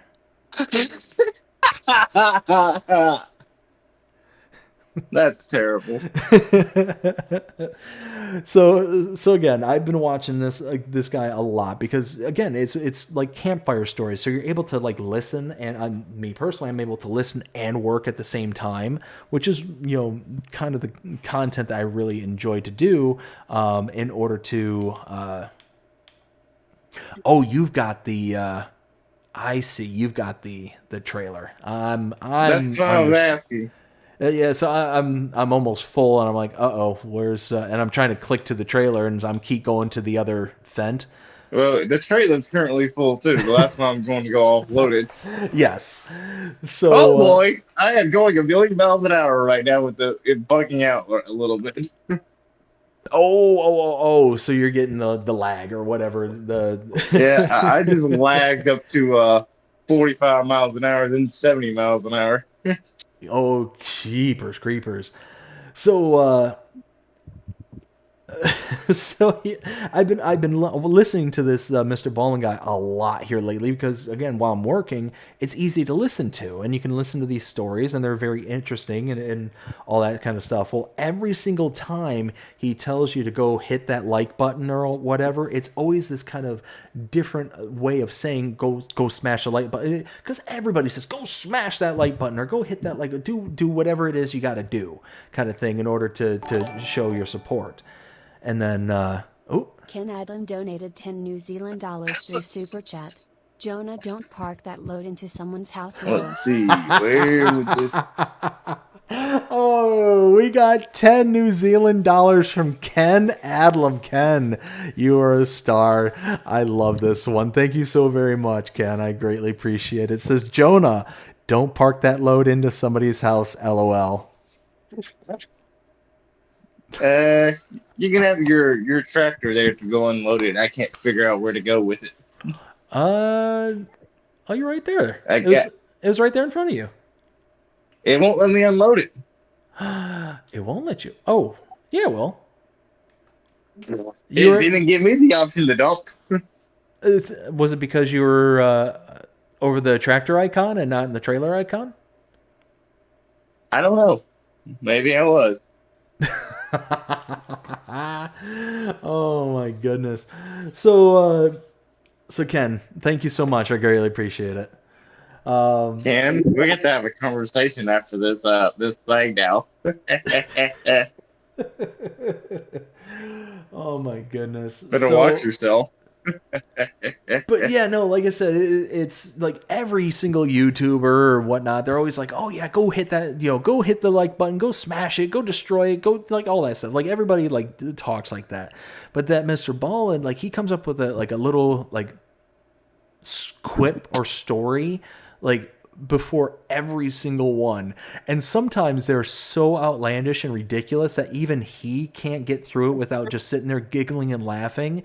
And the best part about it is that he leaves all the kind of outtakes in the video, so he'll like try and get through it, and then all of a sudden he can't, and he just starts hysterically laughing or snickering, and like, oh my goodness, it's honestly, it's hilarious at times.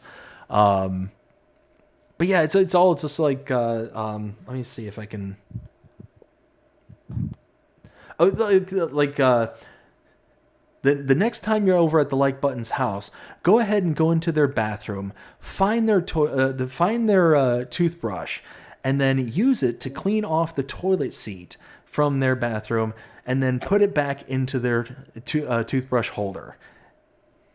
Like just like random off the wall kind of things. Like just all this kind of stuff. And it's like, it's really kind of a cool idea as to how to say, just go hit that like button. So where did I leave?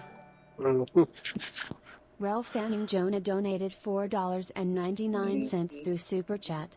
See you Friday. And there we go. The goal has been achieved. Rail Fanning Jonah with a $4.99 super chat says, see you Friday. Yes, you will see me on Friday. You're welcome. Thanks to, we got Rail Fanning Jonah, Ken Adlam. We also had Daniel Krieg and, again, Rail Fanning Jonah. So, hey, thank you all so very much. And now I can go ahead and let you in on the kind of surprise. Well, not even surprise, but so on Friday, oh, hey, there's a mirror on my tractor. Easy there, Jonah. Someone's dying. You're gonna kill me, Dave. Oh my goodness. Okay, so on Friday, everybody knows that I tend to start my streams at 9:30 p.m. Eastern Standard Time. The reason that I do that is because I've got my kids and I've got to put them to bed and do all that stuff, have family time, do all that stuff. Well, on Friday, my wife is actually taking the kids and going down to her sisters because they're going to go actually out to Clearwater over the weekend, which is a nice little beach like way down south of us. So she's going to be spending the night over at her sister's house on Friday. So I am likely going to hop right on to streaming immediately after work on Friday. So keep an eye out for me sometime around 5:30-ish to start streaming on Friday. And oh, that's gonna be fun. Because I'm not going to be having a house of kids to take care of or having to do anything, I might be on for an extended period of time on Friday. So I gotta work. Be on the lookout. You gotta call out now. What's more important, Will? What's more important, a stream with BDD or work? Hey, Ball. Yeah, I need Friday off immediately. Is that possible? Or how about? It is. Thank you. Okay, that works for me. Thank you, boss. Or how about I just got this job? I mean, all you got to do, Will, is you got to go up to your boss and be like, look, BDD's streaming that night, and you got to know who he is. He's some big to do. Like, come on, like everybody knows BDD. Yeah, right. Yeah, I canceled my surgery to watch his stream. LOL. I canceled my surgery to watch him. Oh my goodness, how can I recover from that one, Jonah? Oh my goodness. All right, let me catch up with the chat here because I kind of got behind. Oh my goodness. So we got Davey says, I love that, regarding the like button and walking out on dinner.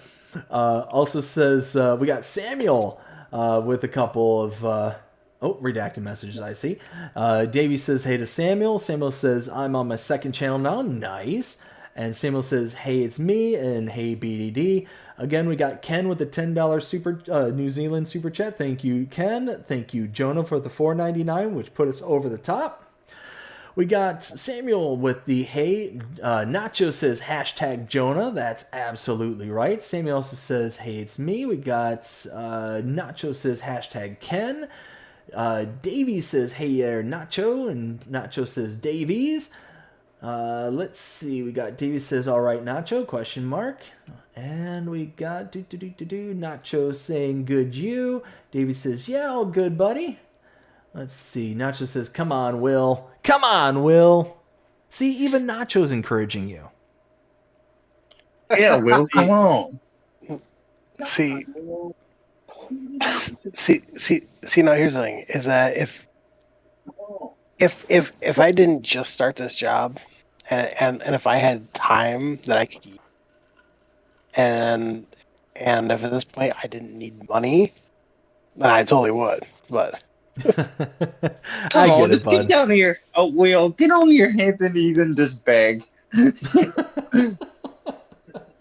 I get it, bud. No worries. I'm just Yeah, playing. we do. Oh, let's see. So we got 24 hours free, Dave. 24 hours free, Yeah. right?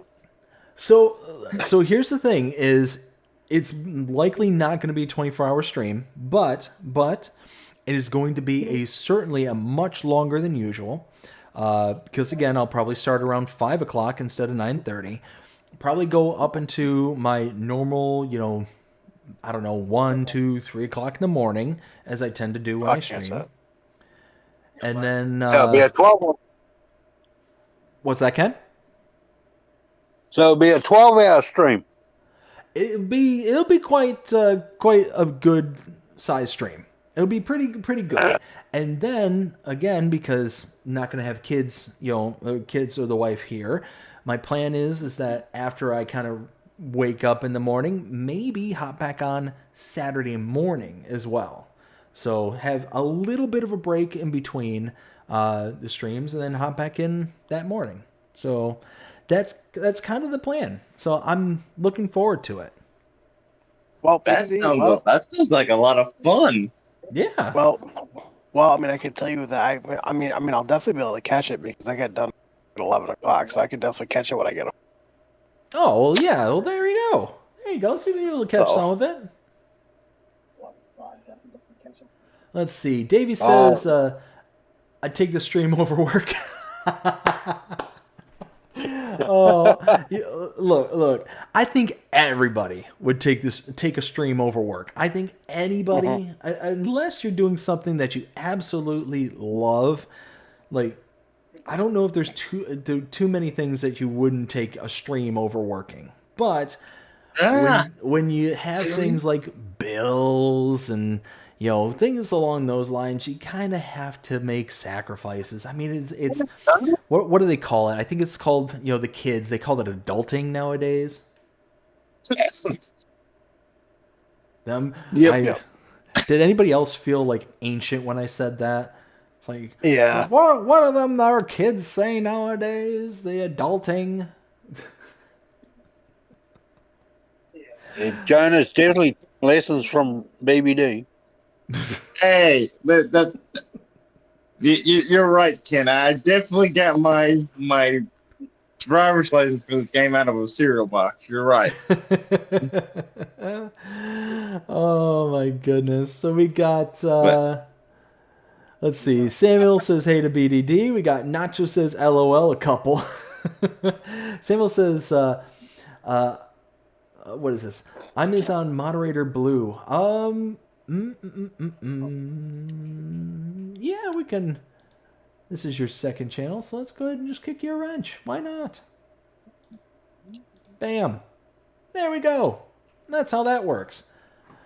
All right, so we are just chugging away with this one. This is going to take a while. How much was this contract? Why? 20? Really? This is only 20 grand? You're kidding, right? Like, do we want to? We're not even 1/4 of the way done. Well, see, here's the thing: is that yes, even though that this is actually, you know what? Hold on. Go ahead and take this. Take what's left here. We're gonna call an audible. You ready for this? Oh no. I'm trying to get you. There we go. There we go. All right. Well, while you're doing that, hold on. Audible being called. Where, oh, where? Oh, I think I know what we're gonna try to do. We're gonna No. go for the Colossus pack. No, nothing like no, Jonah, come on. Do you think that I would do anything along those? No, come on, no. Yes. Really? Yes. Has BDD written all over it. No, come on, guys, come on. No, you gotta have more faith. Like, come on. He doesn't like realism. Well, No. I'm sorry. Real life farming's just boring to us. No. Come on, guys. Like, hear me out here. Oh. Uh-oh. Like, look. Leave that. Look, all I'm saying is, like, when it comes to jobs like this where you have to make like dozens of hours and do all this kind of stuff, it's one of those where, you know, expediency isn't the worst thing in the world as we power slide.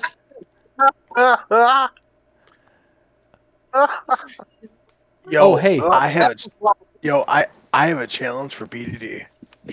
Oh no, Uh-oh. Will, not Uh-oh. today. I didn't come up with a challenge. You don't need to come up with a challenge. That's my job. What, I think that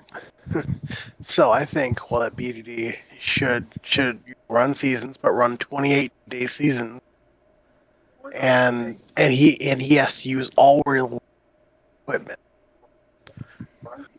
For Will, everything. I'm not even that cruel. I do it.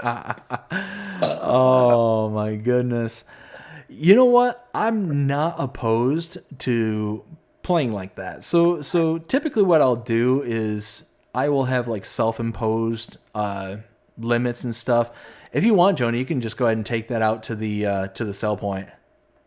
So I've got That's a probably good idea. You get enough space in that leg to haul the rest. Exactly. But so typically on my on my like role plays, or what I used to call my let's plays, but now I'm switching up to role plays.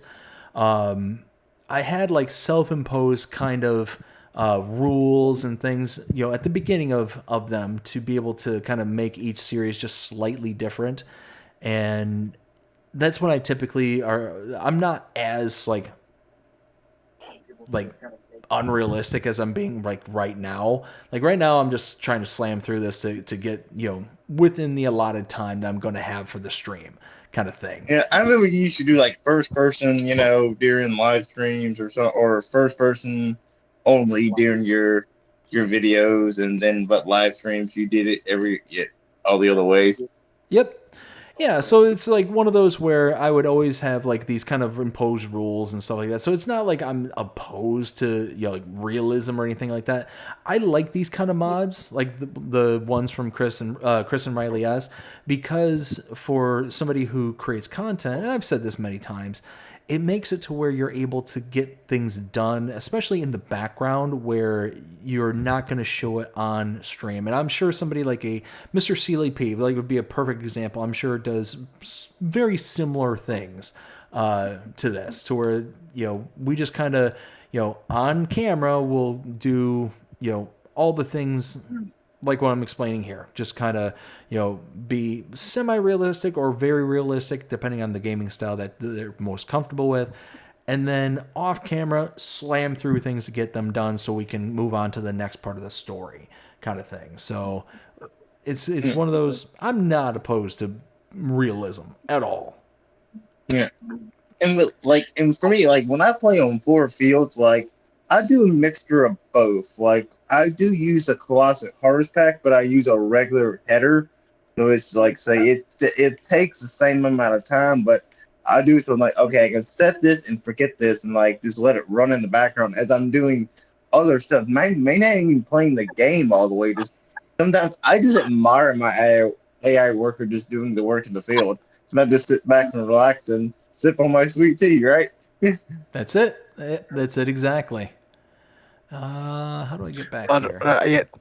yeah. I mean, for me, I always drive in cab view every single time, especially with having GPS now, base game. Oh, for It sure. makes everything Oh yeah. so much easier. I've actually been getting into actually playing using the GPS. I've been using the lines mostly, but I've even turned the lines off and actually did a whole field on 4 fields without any like assistance of the line. Yeah. Hey, Jonah. Yeah. Yo. Okay. So I literally just thought of the best um thing for BDD to do. Uh-oh. Okay. Do all first person, but with logging equipment. Uh, well, Oh. Dave, it's been nice knowing you. Dude. Like, Will, are you trying to make us just like not want to play the game anymore? Are you trying? So Is that the intent here? do No. you guys follow Mr. Sealy P closely? Like Yeah. in particular, like his old content? I've been watching him for a while. So do you remember those times where he would have like his community come up with contracts and he would then kind of perform them in the game itself?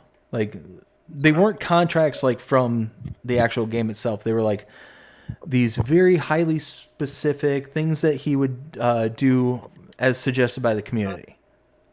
Like, Yeah. Oh, you know what I'm boy. talking about? Yeah. Well, I vaguely remember him like having something like that, but then at some point him like kind of not going on a rant, but almost like a kind of like, hey, I'm doing this, but y'all got to understand, like, wait, what's going on? Like, y'all gotta be somewhat willing to work with me. Y'all gotta understand, like, Oh, we're making TMR. That's what's going on. Okay. I've got like 1 million liters of TMR. Let me turn that off. Anyways, sorry. I vaguely remember him going on a rant saying like, hey, I'm totally willing to do these contracts and whatnot, but you gotta make it at least reasonable for me to be able to achieve them. Because I guess people were coming up with these like berserk off the wall kind of like things for him to do. And he basically like, look, guys, like, come on. Like, is this like really necessary to do like all this stuff? Like, come on. Like, Will, I have an idea. How about you be the one to do the first person logging stuff, and me and DVD would just sit back with our sweet teas and watch. I'd do it. Now, here's the thing: is Okay. I'm not opposed to doing something like that. I'm like, look, I'm never opposed to trying something. Now, if we're talking like, hey, do an entire series like this, like, that's gonna get pretty old pretty quick. Yep. Well, no, I didn't mean that. I just like cut down a couple trees first person. Oh yeah, no, then that's not an issue. I'd do Can that. I use a chainsaw? Ooh, No, you have to use a harvester. I don't know how The to use harvester. that thing. Exactly. can I use auto locking, like auto like targeting? Yeah. Oh well, Okay. then yeah, I can do that. Okay. I'll give it a try. Look at that. So now we're really cooking with this because, oh, I forgot we turned that on. Let's go here. Okay, yeah, that's chugging away. Yeah. Nice. Yeah, but then as soon as you're done cutting it, well then in first person you have to pick them up and load them onto a trailer. Oof. Holy smokes. I mean, he was able to do that log challenge I gave him. Yes, I did. I am not incapable of doing jobs like that. I prefer to do them different. So, oh my goodness. So we're in July. So what is it? It's 11:49 right now.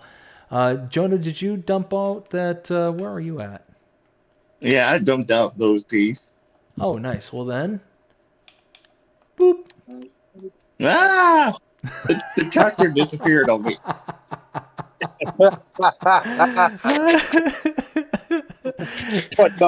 Surprise! Oh, All right, so it was my friend, and it just disappeared. all right, so I think I'm going to skip to next month because I don't think we have any more decent contracts to work on at the moment. And next month, we can really start chugging away on things to do around the farm because we can start working on mowing the fields. I can plant field 5 with canola because that's what I want to put in here. And the reason I want to do that is because of this, the central ethanol.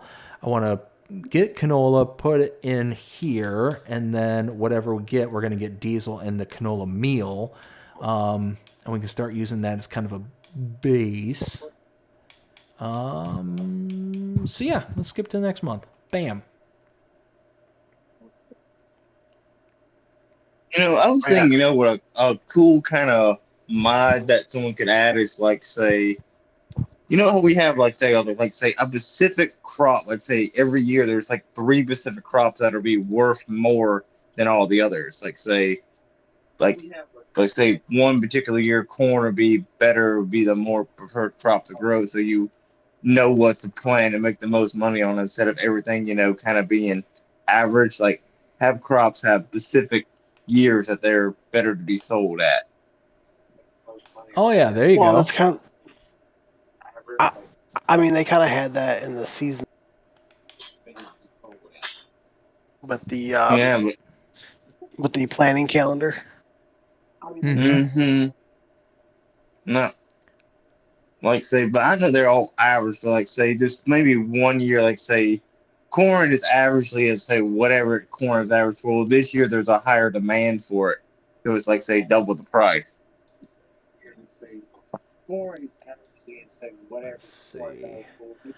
Let's see. So we got Davies Farming saying, "Oh no," laughing emojis. We got Davies also says, "I thought this was a realistic farming channel. Obviously not."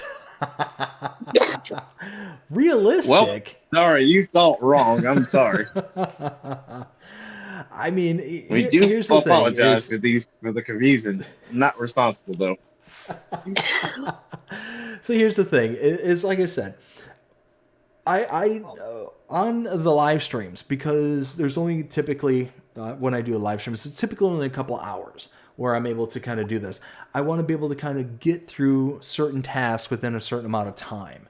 And because of that, I'm willing to use these kind of things. And this is mostly just kind of us hanging out and just kind of bantering and having fun. Like this isn't like, oh yeah, let's go on here. We're going to, solely focus on farm sim and all that stuff. We're going to be telling stories, telling jokes and, all that kind of stuff. And it's going to be more of the kind of, hanging out and having some fun to where like I said, the role playing, that's where the things are going to be like the self-imposed, like, hey, I'm going to use like first person, like Jonah was saying, or the, realism, as strict as I can possibly be. Let's see. Oh, Jonah, you are using cool. You are doing the contract. Well, then if that's the case, I'm taking this one back. Bye-bye. Oh no, I like the fit. I'm kidding him. You can use whatever. It's your tractor. Well, technically, it's not even my tractor. I'm leasing it. I've been leasing this out from the beginning because I've been trying to save up as much money as I can. Let's see. Davey Sosa says, "Wow, calf huts. Yeah, those are the ones. Not who made those ones? Mr. Hector. Thank you, Mr. Hector. I almost said Silabuki, and then it's like, no, that's not right. Speaking of which, I need to double check all my animal. Oh my goodness! Didn't see anything. Nobody saw anything. We are getting a awesome shed pack on the mod hub. Oh yeah. Yeah, from Lancey. Boy, that's the fantastic American shed pack. Ooh, nice. Well, are you sure you don't like secretly work for Giants? Because the fact that you know everything when it's gonna come out, like it, I feel like you get connections there. It's whether you get connections or you work good. Why does everyone think I work for Giant? It's all the insider information you got there, bud. I mean, it's a good thing people think that, right? Right? Oh yeah, I think so. No, I do not work for Giants. I just keep in contact with all the modders. So, Which is good. Which means you should work for. You probably act like you work for Giants because you probably contact the modders more than Giants does. seems like it sometimes. I mean, I feel like you know a modders will fix a mod before they know they're even going to fix a mod themselves. Look at how dirty that poor little Batwing is. Oh my goodness, Jonah! No! Ah! Hello. All right, hedges can't stop me. That's the road I needed to take. So you almost run me over. You're not even on the right road. Nope. Whoopsie daisy. Yeah. And also, mark it down on your calendar, ladies and gentlemen, for next week Friday. What's happening next week Friday? Custom Modding's Case IH 21 Riser Planner. Ooh. When did you say it again? Next week Friday, the 20th, it's coming out. The Riser Planner 2130. Very nice. And you said Case no. IH, which is my type of money. No, it's the. How many meters is that? Like, isn't that what 27 meters or something like that? It's about as big as the DB120. Ooh. Around there. Ooh. So. I like it. I love it. I want some more of it. And right now, custom modding different mods, which are actually put off to the mod hub here in the next couple of weeks. And I already know what. Nice. Okay, so I left off with Brady Rimmer Productions says, hello everyone. Brady, how you doing? Hope you're having a fantastic night so far. Davey says, hey. Samuel says, crazy funny live stream, LOL. That's what we aim for. We aim to have fun here. Davey says, I have them. They're amazing. 100%. And Davey says, I saw it. Samuel says, good morning, BDD at Florida, y'all. Yes, good morning. Let's see. Davies also says, that'd be nice for Alma. Oh, 100%. Those little calf packs would make an awesome addition for Alma. Let's get this spun around so it's actually able to be seen. I love this mower. I absolutely love it. The Bednar Batwing by Gaming Joy. Yeah. Love it. Davey says, do you guys love that want to mower. guess? Okay, I'm so glad I get to do my old job again. Start cutting the grass. Yippee! Well, do we want to guess what? Do you guys want to guess what 3 mods are going to be off the mod hub here in the next couple of weeks? All the mods, like say it's to be mod 1, 2, and 3.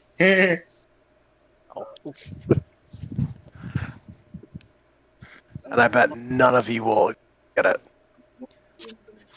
I don't know. Which one? Come on. Is it a?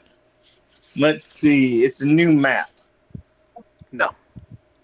Oh, I give up. So the first one is their John Deere brown baler. Nice. Ooh. The other one is the John Deere air seeder air cart. Okay. Yep, I saw that one.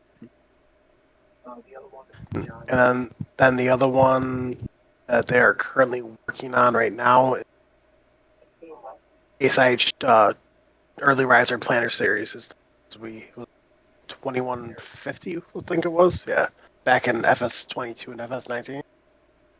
So you know what's funny is I almost said the early riser. I literally almost said it. So, yeah, and right now they're also on a Landall Rip plow, and they're also kind of John Deere, John Deere high-speed tiller. So Will, you're kind of cutting in and out there, pretty harsh there. I don't know. Is everybody else hearing that? Yeah, I'm hearing it. Well, can you hear me better? Yes. Yep. A little bit better. Okay. So what part did you not hear? The last bit that you were talking about.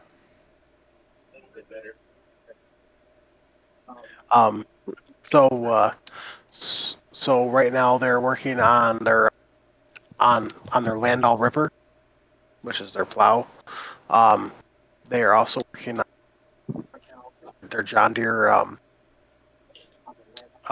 fast tiller or high speed tiller. Okay. They're also right now working on their John Deere 9R series and their 8R series, also along with their 6R and 7R series. And have a project that they haven't announced yet. They said it is John Deere. That's the only thing I do know. They are also working with Carl Farms on bringing their case 715 wheeled and tracked Steiger series. And that was another one they were working on. Yeah. Oh yeah, they're a Landau low loader. So yeah, Very nice. they're working on a whole bunch of stuff right now. So Well, sweet. Well, Let's see. We've got. Where did I leave off? I think I left off with Davies saying, I love that mower. Oh, yeah, the mower is fantastic. Brady says, where do I get that mower? Well, this is the Bednar Batwing. It is by Gaming Joy. So go check it out because this thing is amazing. If you haven't seen or used it yet, it's awesome. So what's so cool about this, let me go ahead and kick out the AI worker, is that if you press the right bumper on your controller pad here, because I am on console, you can see down at the bottom there on the upper left-hand corner, it says mode. Right now I have this set to swathing mower, but you can, let's go ahead and start with mower. So this is just a regular, just cuts, drops, and you're good to go. Then you have brush hog, which you can actually use to actually delete things like these bushes and like these kind of overgrowths right here, which is really, really nice. Then you get the swathing, which is what I have it set to right here, which is actually just collecting all of everything and putting it down in a tight swath. We got mulcher, so this will work like an actual in-game mulcher, which is, again, awesome. You can just use it very similar to the Bednar base game that we have. Then you have stump grinder, so you can actually use this to actually delete stumps. And then you have destroyer. And yeah, this thing will just literally just delete everything in its path. So it's awesome. Absolutely love this. Don't leave the delete turned on, probably. Yeah, don't leave the delete turned on. it's not good. But what's really cool. Also, use the delete map. So out of curiosity, you three, have you been keeping up or have been watching my series there on Matapiba? A little bit. I have not. Yeah, I've watched every episode. So as you have, as sounds like Jonah has partly seen, and as Ken's fully seen, and Will has not seen at all, I'm using the Bednar in that series. And the reason I'm using it is specifically because of these different work modes. Now, on the map Matopiba, there's the portion of the map in the upper right-hand corner that is mainly like grassland area. Well, the problem is that if you were to cut the grass with a normal mower, it just kind of gets it down to the bare painted surface, but it doesn't have like grass texture.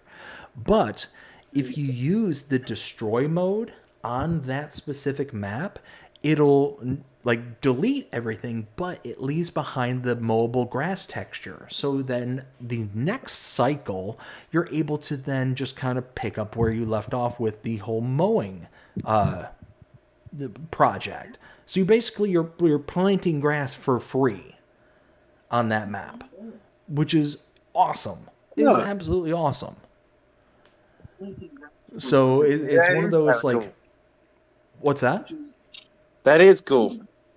So yeah, I mean, it's one of those where instead of creating a field and plowing and you know, picking up stones and fertilizer and all that stuff, you can just basically paint the field of grass, and it works. It works perfectly. And I've been doing that on that series ever since I started. I just so happened to just kind of stumble across it before actually starting the series.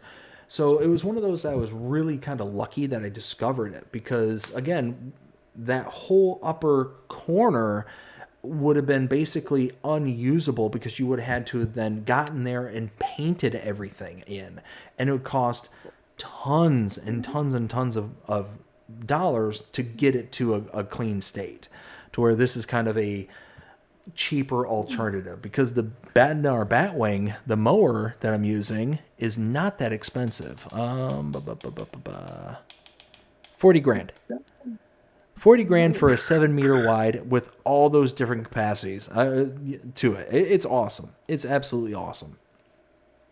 So you got the same growth textures in after doing it? What was that, Ken? I said, did you get the same growth texture after mowing it? Yes. Yeah. So essentially actually, let me take that back. It's not the same grass texture as like what is there on Matapipa. So what's basically their base game is excuse me, is a kind of like overgrowth looking to it. Like the grass is more like reeds kind of thing, to where when you mow it, it's now basically grass. So what I ended up doing in the story that I'm telling is saying, okay, well, this kind of first go around of cutting, I can't utilize because it's so overgrown. I can't utilize it for hay for the sheep. I can't utilize it for like TMR or anything like that, because there's all this thicket that is just not going to mix well with their actual food and all that stuff. So it was one of those like I'm like, okay, well, I'll just basically mow it down, and then the next growth will be the usable stuff. And that's kind of how I kind of played it off on camera. So I thought that was like a interesting kind of ways of going about it. Let's see. Yeah. Where did I leave off? I think. Oh, here we go. So Davies says, I use that I use the mower like it that. Yes, 100%. And Davies also says Mod Hub, and Brady says, got it. Thanks, Davies. Davies says welcome, and Davies says can't see it. Let's see. We got. Let's see. Samuel says, hey, BDD is on live stream off now. BDD is going to sleep now? No? Or wait. Oh, you're going to sleep. I gotcha. All right, Samuel. Well, you have yourself a fantastic rest of your night. Thanks for hopping in, and you have yourself a fantastic rest of your day. You take care. Davey says, what country is Matapiba map? So that's a Brazilian map. So for that one, I decided to like really kind of go off scope to what I would normally do, because normally I'd stick around to like European American things like that. But this is like the first one where I've done like a South American map where I've really wanted to like kind of venture off the beaten path. And Matopiba is a gorgeous map because it's got like the terrain is just next level crazy. So if you're not a fan of like windy, twisty roads and like switchback mountainsides, then it's probably not going to be a map for you. But what's cool about it is you've got all these kind of cliff faces and mountain range in the northwest corner. So the upper left-hand corner of the map is like all switchback roads. So there's basically 3 roads to lead into where the where the town is, and two of the 3 are like the kind of main roads, the paved roads, but they're still like windy, twisty, turning, going up the mountainside, going onto the kind of other half of the map, down in the middle and southern portion of the map. And then there's the 3rd road, which is like almost like a 2-track switchback road. And there's even like a little bridge that's literally just a couple of telephone poles that are buried in the dirt, that are like, if you drive off in either direction, you're falling into the creek, into the river kind of thing. It's really, really narrow. And it's just makes it for interesting kind of driving experience. But it's a nice little map. And then the whole upper valley, like there's the lower valley where the town is, and then there's the upper portion of it. And that's relatively flat and even kind of stuff. So it's a huge contrast between the kind of northern portion of the map and the southern portion of the map, where things are very either, hilly and mountainous down there in the valley, to where it's like very flat and kind of generic in the lower portion of the map. It's a really interesting kind of contrast between the two. So I recommend it. I definitely, at least bare minimum, go check out my map tour on it, because it does have like a nice little flair to it. Also says, I love roads like that, bendy roads, etc. Then Davies, go check it out. Go check it out. Check out my map tour on it. And you might be surprised. It's got custom crops in it, because I think it's got black beans as a custom crop. I'm trying to think of any of the other features. And it's one of those where it's a very small kind of build, because you really don't have like a established farm per se. You've basically got a building, and it's right in the middle of the town.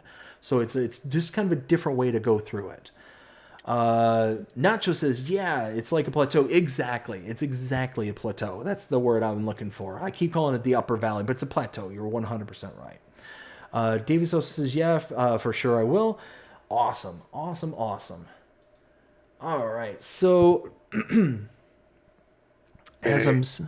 yep. Will, what's up?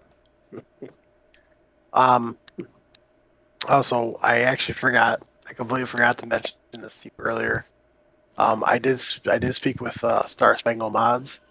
Okay. About his map coming out for all platforms. That it's in testing right now. He's hoping it should be released within this month or next month. So. Now, is that the Wompsville? Yeah. Nice. Yeah, it definitely seems like Giants really took their foot off the pedal in regards to maps. Like, am I wrong? Is that just kind of a feeling that I'm getting? No, you're not wrong at all. Now they basically treat all like maps instead of like making maps number one prioritized. Okay. So I mean, I would imagine that like mod testers, not mod testers, like people like Looney Farm Guy and Mr. CLP and so on and so forth, I would imagine that would help them out quite considerably, because hopefully that means we're going to start seeing a more even keel releases of mods rather than these huge mod dumps.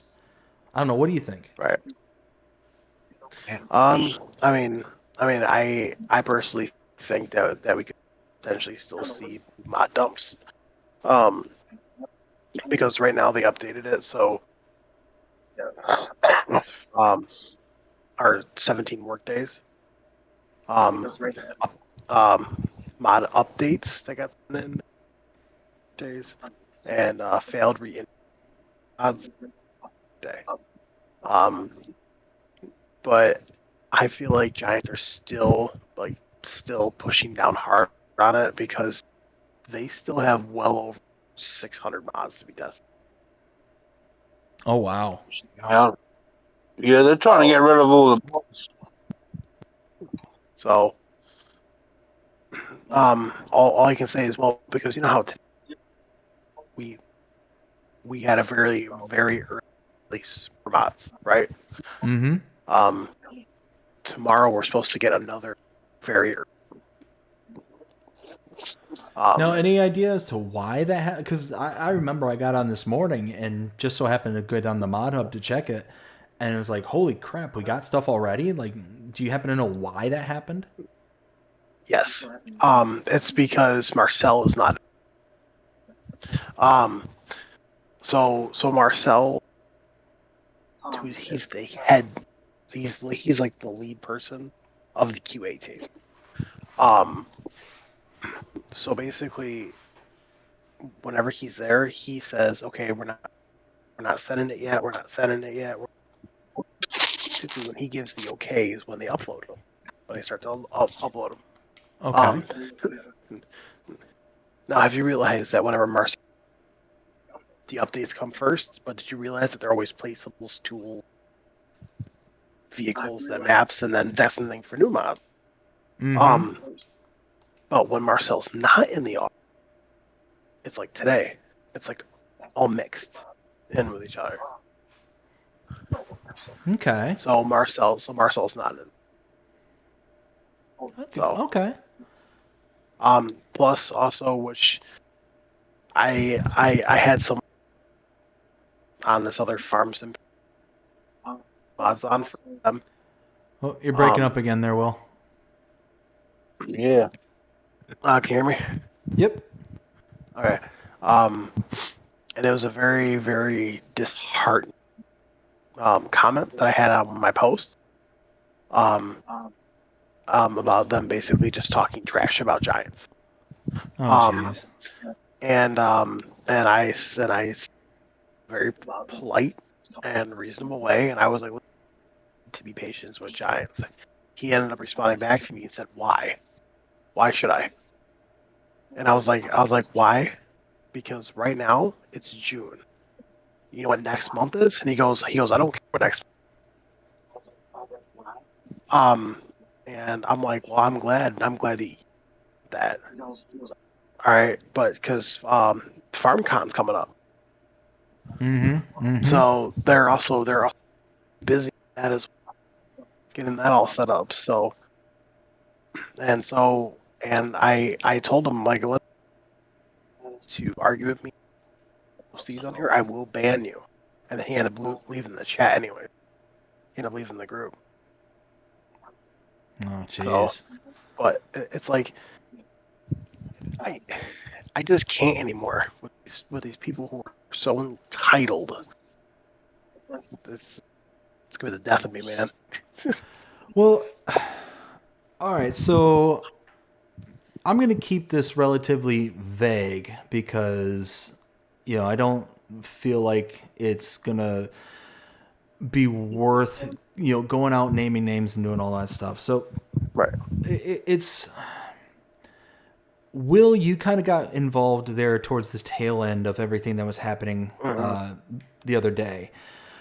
Yeah. So kind of give everybody kind of the quick, TLDR, too long didn't read.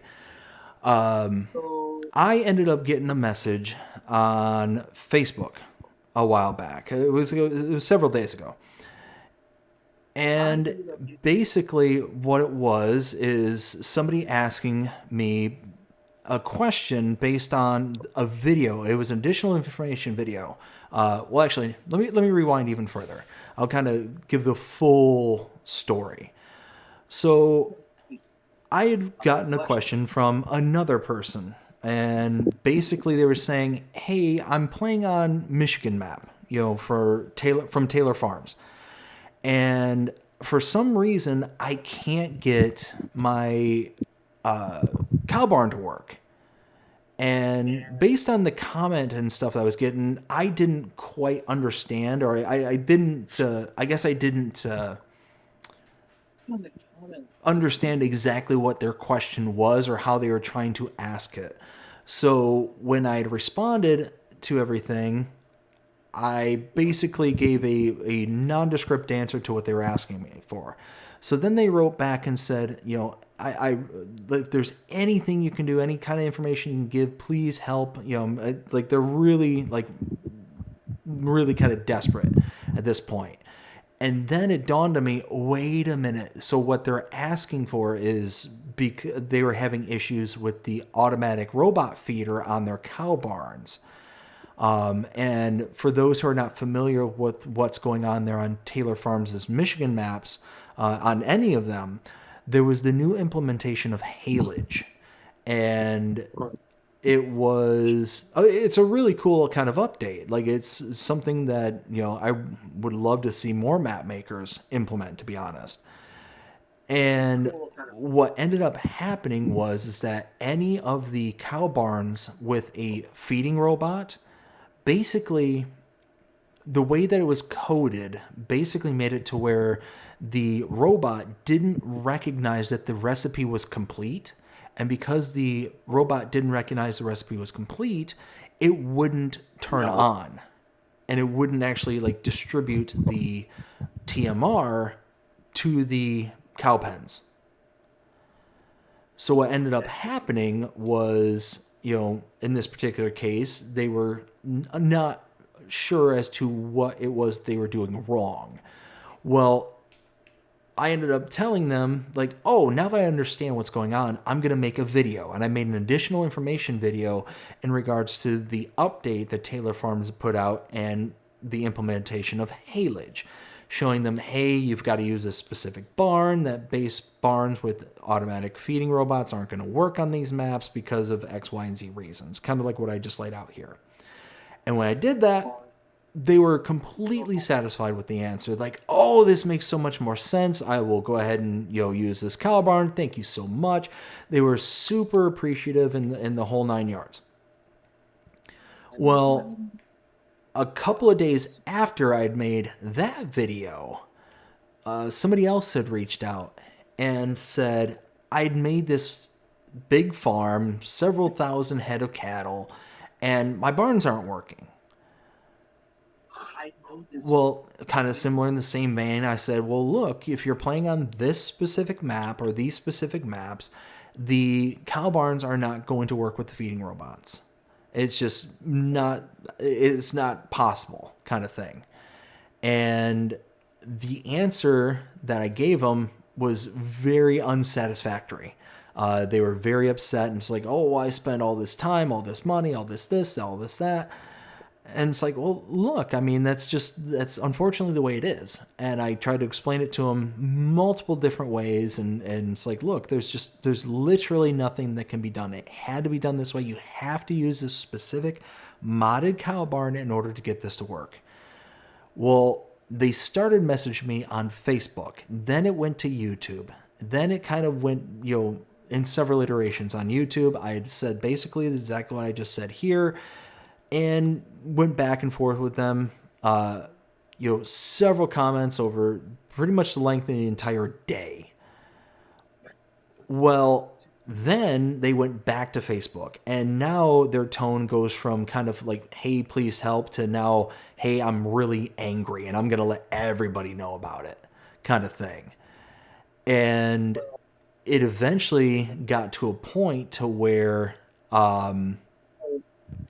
I forget how it got to Will. Will, remind me, how did... You told me.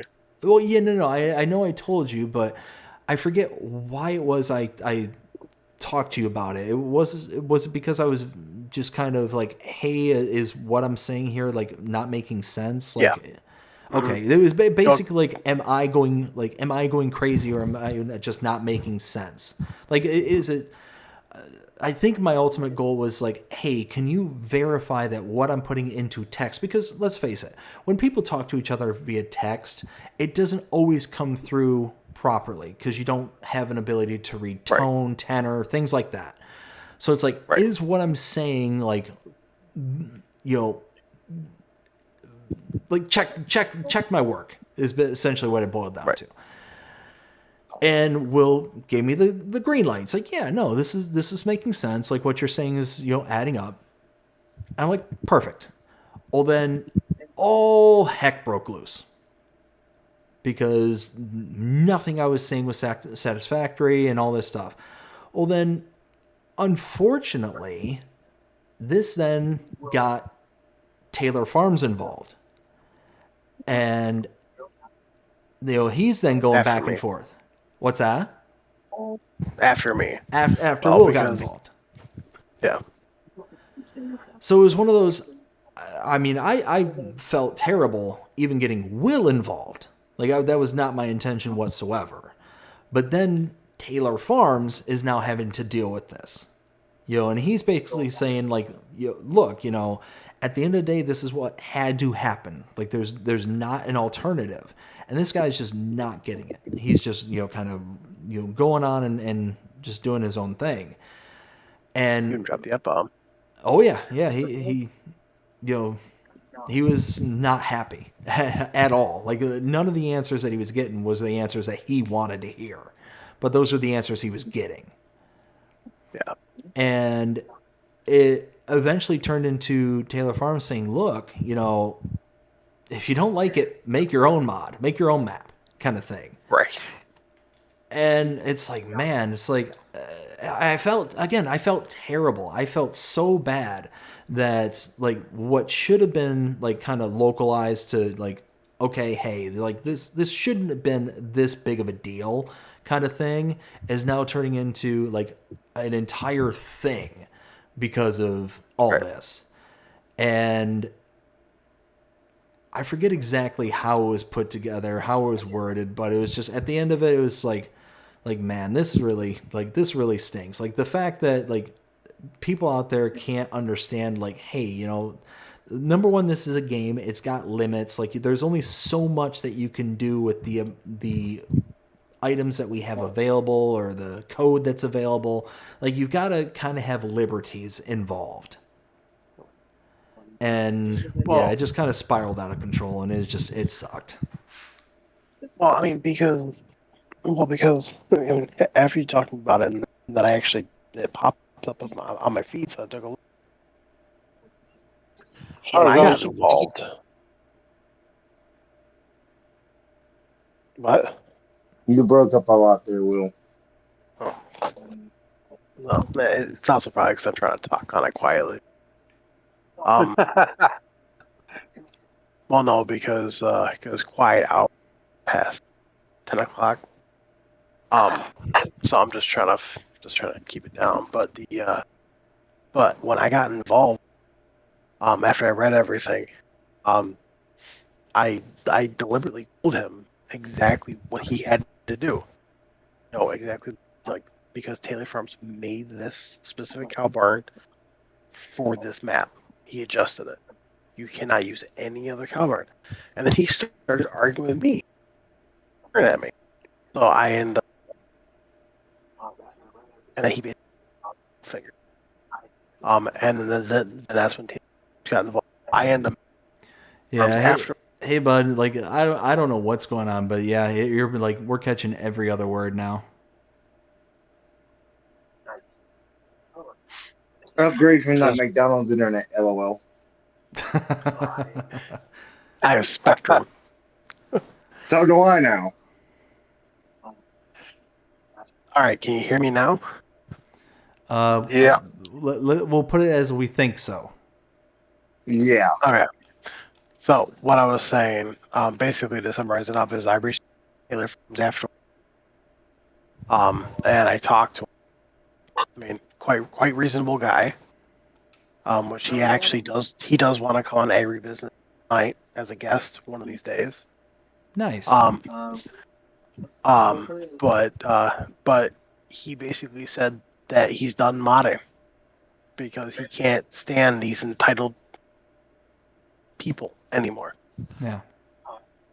So, Which, I mean, it It's a seems like shame. there's a real running theme here lately of modders just basically like hanging it up because of the few bad apples that we have in the community who just don't understand, like, you don't,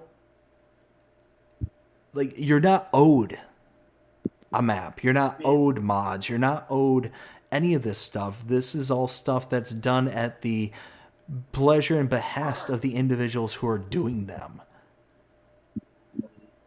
You know, I think I heard Ken say, you know, sad. And Ken, you're 100% right.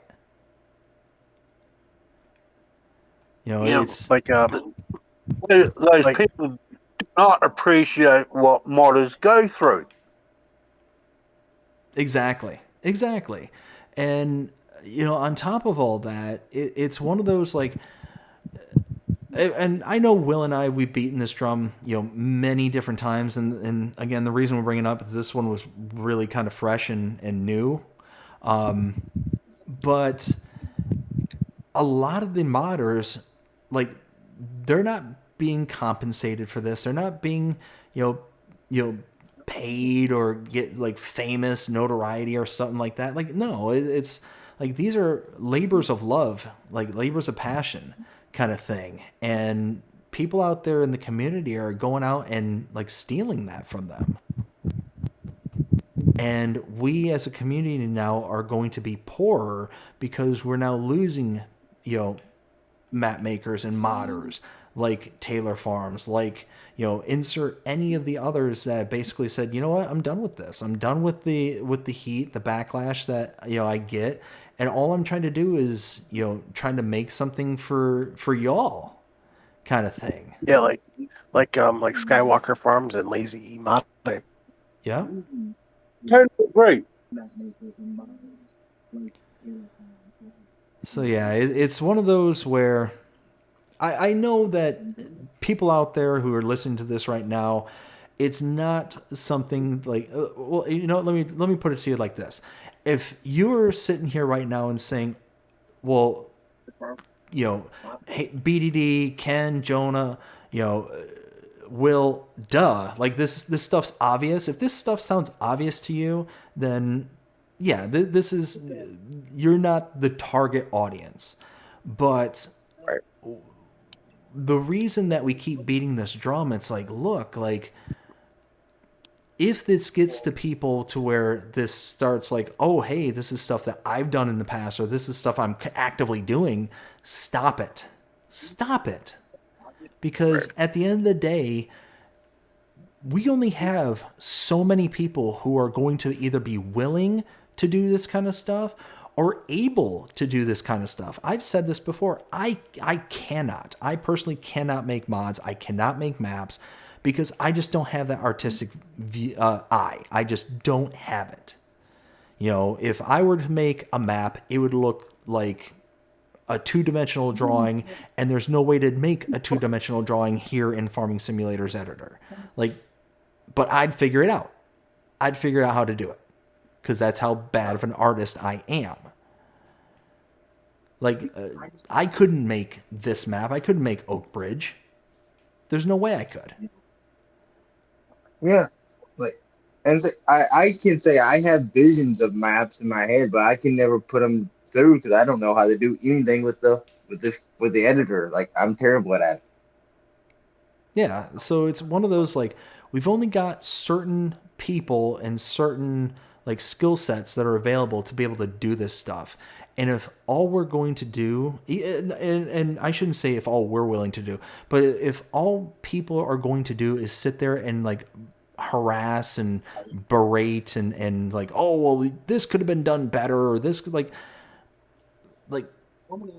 maybe it could have, but this is what it is. And one of the things that, you know, makes Farming Simulator is, even though things might not work the way that we would like them to, is most people will figure out the solution as to how to either compensate for it or to be able to figure out the way around it. Like, that's the whole kind of premise behind this game, is to, how do I overcome the challenge in front of me? What's my next step? And if that includes, the challenge of dealing with a mod issue, or, it not working the exact way that somebody wants it, I mean, just figure out what you got to do to make it work, or just move on to the next thing. Right.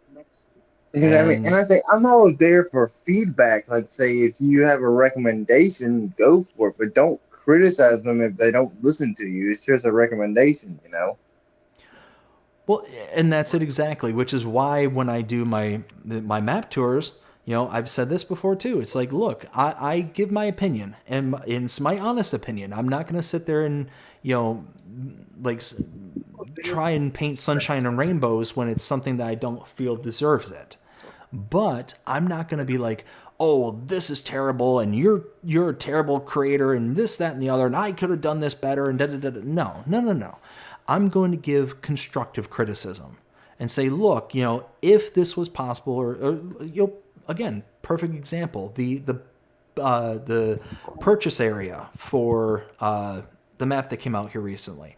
Would have been nice if that area was purchasable. That way you could, kind of dress it up, kind of like the rest of the map, be able to dress it up. But is it like the end of the world that, hey, I can't purchase it? No, of course not. Of course not. It is what it is. Would have been nice? Sure. But it's not the end of the world. And at the end of the day, not a single mod, not a single map is going to be the end of the world. It's just not. So, and that's what I think people need to understand, is that at the end of the day, this person, is still a person. They're not going to be creating what you want. They're going to be creating what they want. Exactly. I mean, if you want a mod, figure out how to do it yourself, and you can do it your way. But don't tell someone else how they should do it, their mods.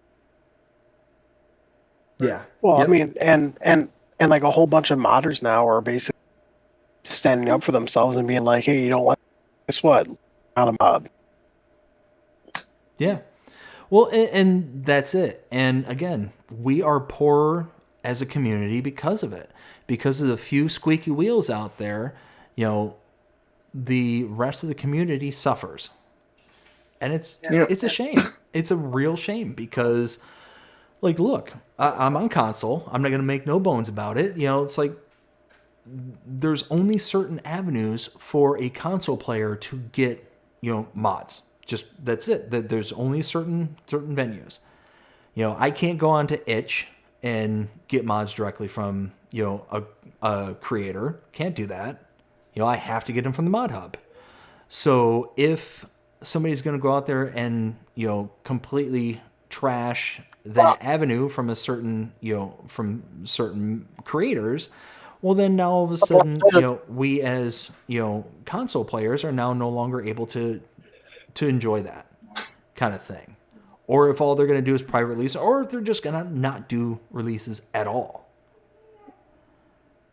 It's at the end of the day, you may feel like you're venting, or you may feel like you're just kind of getting your gumptions out there, but at the end of the day, these people are hearing it over and over and over again, and that one person where you're like, oh, well, I'm going to let this person have a piece of my mind. Well, you could be the last mind that they have a piece of before they're like, I'm done. I'm just done. Right. And I'd say, for me, I've had, say, there was one occasion I asked a modder, just askingly, say, hey, I know you're probably busy, but I asked him if he can make a mod for me that like it could also benefit other people. I just asked him, like say just say I'm just generally asking, and he actually did it just because he says I was already planning to do it. I'm glad someone asked. And like I say, it doesn't hurt to ask. If you want to post out there, can someone do this? You know, I would like it and everything. If you do it your way, it doesn't hurt to ask. But don't when it doesn't come out the way you want it. Don't blame them. Blame yourself because you can't do it yourself. Right. We, and that's it exactly. That's it exactly. Is, you know, I don't blame the modders for standing up for themselves. I don't blame them for, you know, starting to be like, look, you know, I'm done with this, because nobody should have to sit there and tolerate harassment like that. You know, especially from, you know, doing something that they're not like receiving Paid to do. like actual compensation for, or actual like, you know, something out of the deal other than, hey, this is like personal gratification. Yeah, and I think it will be nice, you know, like say every now and then, like say when you're downloading, you know, mods in the mod hub and stuff like that. Say, I sometimes wish there was more links to where you know the actual creators, like say, hey, some of these people could come out with a donation page. It's like, hey, it's free, but maybe you can donate $1 every now and then for thanking them for doing such nice work on these mods because they have lives outside of the, you know, farming simulator, and it's probably busy for them to be able to do this for free. Oh yeah, and you know, I'll give you an example. I was talking to a map maker a while ago, Silver Eagle, and he was telling me that when he was making his map there on FS22, that when everything was all said and done, the total amount of time he had in on that map was a year. What's the One matter? whole year. What's the That's matter? crazy. Yes, me tonight. Yes, just me tonight. Oh, what's that, Ken? I'm talking to the cat. Oh, gotcha. He, Meow, meow. it's looking for Pippa. Ah, gotcha. All right, Peter, No, I'm dude, just man. trying. I am signing off for the night. So, All right, there, bud. Well, thanks for hanging out with us here tonight. Hope you have yourself a fantastic rest of your evening, and we'll catch you next time. You know, as he leaves, it'd probably be a good time to do the shout out. You know what? Probably would be a good time to do the shout outs. Jonah, Ken, Yeah, Later, catch you Will. later. Yeah. Stay safe and stay happy. you too. You too, bud. Yeah. All right, so I'm going to catch up with the chat here real quick, and then we will go ahead and go into all the shout outs. Because, yeah, you're right. It's 1 o'clock, and I still haven't done them. Ay. So Samuel says bedtime, it's 11:56 or 3:45 a.m. Whew. Yeah, so Samuel, thank you so much for coming out and hanging out here tonight. Hope you enjoyed yourself. Hope you have a fantastic rest of your night. You take care, and we'll see you again next time. Davey says, yeah, not gonna lie, Matapiba looks epic. Matapiba is a gorgeous map. Like genuinely, it has got a ton of flavor to it. So yeah, one of those, I highly recommend it.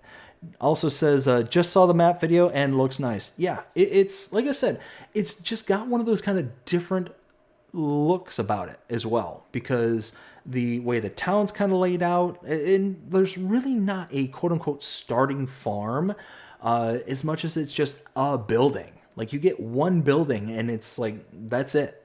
You got a sleep trigger, you got a small amount of storage, but the fields are large. The kind of areas can be kind of overwhelming at times, but it's a good map. Like it's legitimately good.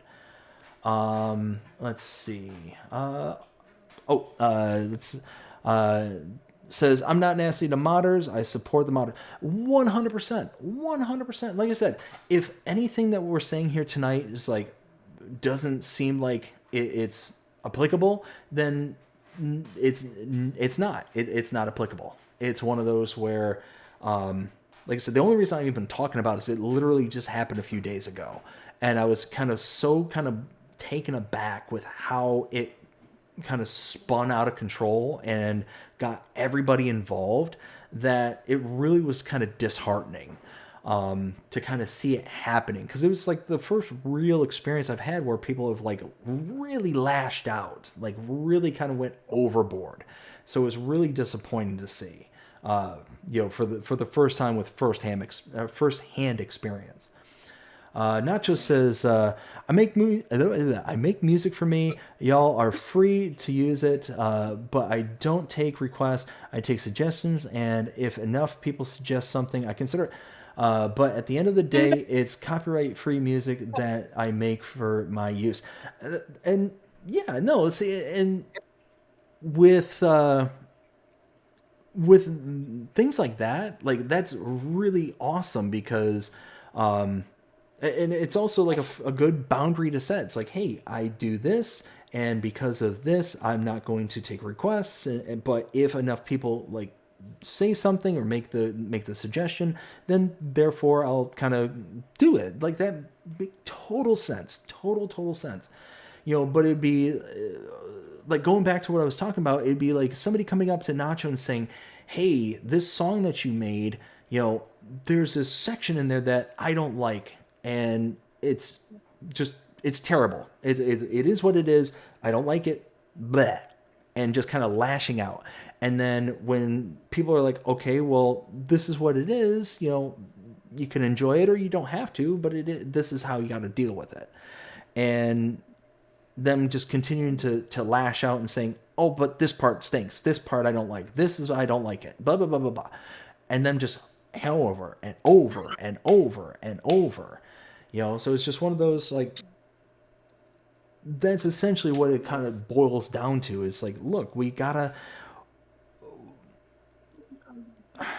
I don't want to say policing the community, but when we see things like this, we've got to be aware, like, hey, like, if these things are allowed to fester, it will eventually get to a point to where nobody's going to want to be in the space. And all it takes is a few bad apples to taint the rest of it. That's really all it takes. And I think, and I'll stress this again and again, there's a difference between, constructive criticism, just, giving them, advice of what you would have done differently. And like I said, my opinion, I would have had that be red, but, it's your mod, you do you. So if you say, oh, you should have made this red, you did a terrible job because you didn't do this. It's like, well, if you want to do it, you make it, Yep, and that's it. That's it exactly. And oftentimes you get the response of, oh, well, blah, blah, blah. Like they'll just start lashing out even harder because you're basically like, well, just do it yourself. And it's like, okay, whatever. I mean, I don't know. Like I said, it's I don't want to like say that we need to like start actively policing and stuff like that, because that's not our role. But it's one of those like, oh, man, I'd really hate for this community to be all of a sudden, like, because of a few bad apples, now all of a sudden we're getting giants within the community taken down. Like a Lancey Boy, like a Oxygendavid, insert anybody. And I mean, it pains me to hear that anybody's like, you know what, I'm just done. I'm just done with this. I'm not doing it anymore. And again, we are poor because of it. That's what it all boils down to at the end of the day. Yeah. Let's see. Davey says, "Oh, dogs." Yes. Yep. Got the puppers in here. They were whining outside the doors because they wanted the drink. Normally they're in here with us, so but they decided to whine outside the door, and they decided they wanted to be out with my wife when she was still awake. But then now they wanted a drink, so I called them inside. Let's see. Benji, how's it going? Hope you're having a fantastic day so far. Says, good morning, everyone. Good morning, Benji. Davey says, hey, CS. We got him saying, "Hey, Davies." We got Davies says, "How are you, CS?" Nacho says, "LOL, I made a commercial for those people." It says, "Go chuck yourself." I love it. Yeah, Love it. Go chuck yourself. What'd you say there, Ken? it made me cough seeing that comment. Oh my goodness. So I didn't look at the whole house this time. So Jonah was in the middle of talking when that comment came out, and I saw that, and I almost just did a almost literal spit take, even though I wasn't drinking anything. It was funny. That was really good. Davies with a laughing, crying. We got Benji with the woof woof, and Nacho with a bark bark. We got a dog war going on now. Davies says, "Gotta love Nacho." I think we're gonna know who's gonna come out on that one. Samuel says, "I'm out. Goodbye. Have a great week. Have a great everyone. See y'all soon tomorrow night, and see you next live stream. Next live stream is gonna be Friday, and keep a lookout because it's gonna be earlier than normal. So." Yes, that I don't have a firm time, but most likely I'm guessing maybe 5:30, 6 o'clock Eastern Standard. Be on the lookout. Let's go start right Yeah, now. That'll be Saturday. What's that, Ken? That'll be Saturday for me for the stream. Yes. So, Mr. I live in the future. He lives in the future. Yeah, you don't want it. Where's our future? Where's our time machine? Let's see. Samuel says, "Tomorrow, good, great, nice work, safe." Yeah. All right. Like I said, Samuel, hope you have yourself a fantastic rest of your day. You take care, and you'll see you again next time, bud. Thanks a lot for coming out. Benji says, "I'm doing great." Benji is doing great. Awesome. Glad to hear it. Awesome. Now let's go ahead and give out our shout outs. So let's go to here. Let's go to where is it? There we go. All right. So starting with our shout outs for our channel members. Let's go to this and to that. So starting with our Tier 3 channel members, we have Pipe & Paul, Ken Adlam, Philippa Thompson, aka Peppa, and Rail Fanning Jonah. Thank you all so very, very much for being Tier 3 channel members. Greatly appreciate every single one of you. We also have shout outs for our Tier 2 channel members, and they are Mark K, Lonnie Johansson, and Reaver Time Todd. Thank you all so much for being Tier 2 channel members. Again, greatly appreciate every single one of you. And if you are interested in helping out the channel, helping us grow and our continued sustainability, go ahead and check out the link in the description below for the join, as well as the join button also listed below and on the main channel page. There you can gain access to things such as the early access to edited content such as our roleplay series and the channel shorts, as well as custom badges and custom emojis. All that for Tier 1 members starts at 99 cents a month. We also have Tier 2 memberships, so that includes everything I just mentioned before, plus you get a shout out on every single live stream, just like we just heard here.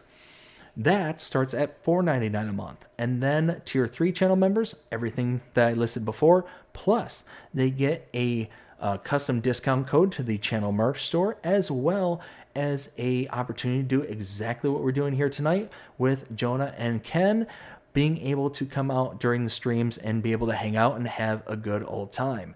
And as Jonah is doing here on the actual stream as well, is able to join in the game as well and be able to hang out and, you know, whether it's do contracts, build things, when we get kind of further along in the kind of development of the map. So again, thank you all so very, very much for even considering the membership. But if that is not your speed, always make sure that you hit that subscribe button. Again, I want to thank every single one of my subscribers out there because we are really, really doing good here.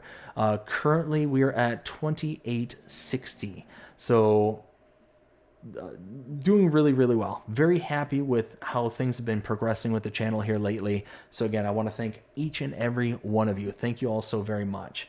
Also, you're starting to get up there a little bit. Yeah, you are. I mean, so recently put out the top 5 mod map video about almost going on 90 days ago now. And that one like took off like a rocket. So that's been bringing a lot of new faces to the channel and a lot of new subscribers. So that one has helped a ton. The new roleplay series has been doing very well. People have been appearing to be really enjoying it because it's getting a lot of engagement and all that stuff. So, so far I think it's going pretty well. So very happy with how things have been going here lately. Wanted to show off some screenshots. I got some from Ken and Pippa. Now these I believe were long overdue, so I wanted to show these off here real quick. So again, Ken and Pippa, thank you both so very, very much for the screenshots that we have here. And I believe we got Ravenport from FS22 from Pippa. We also have what looks to be possibly, is that Riverbend Springs here, Ken? I'm not sure.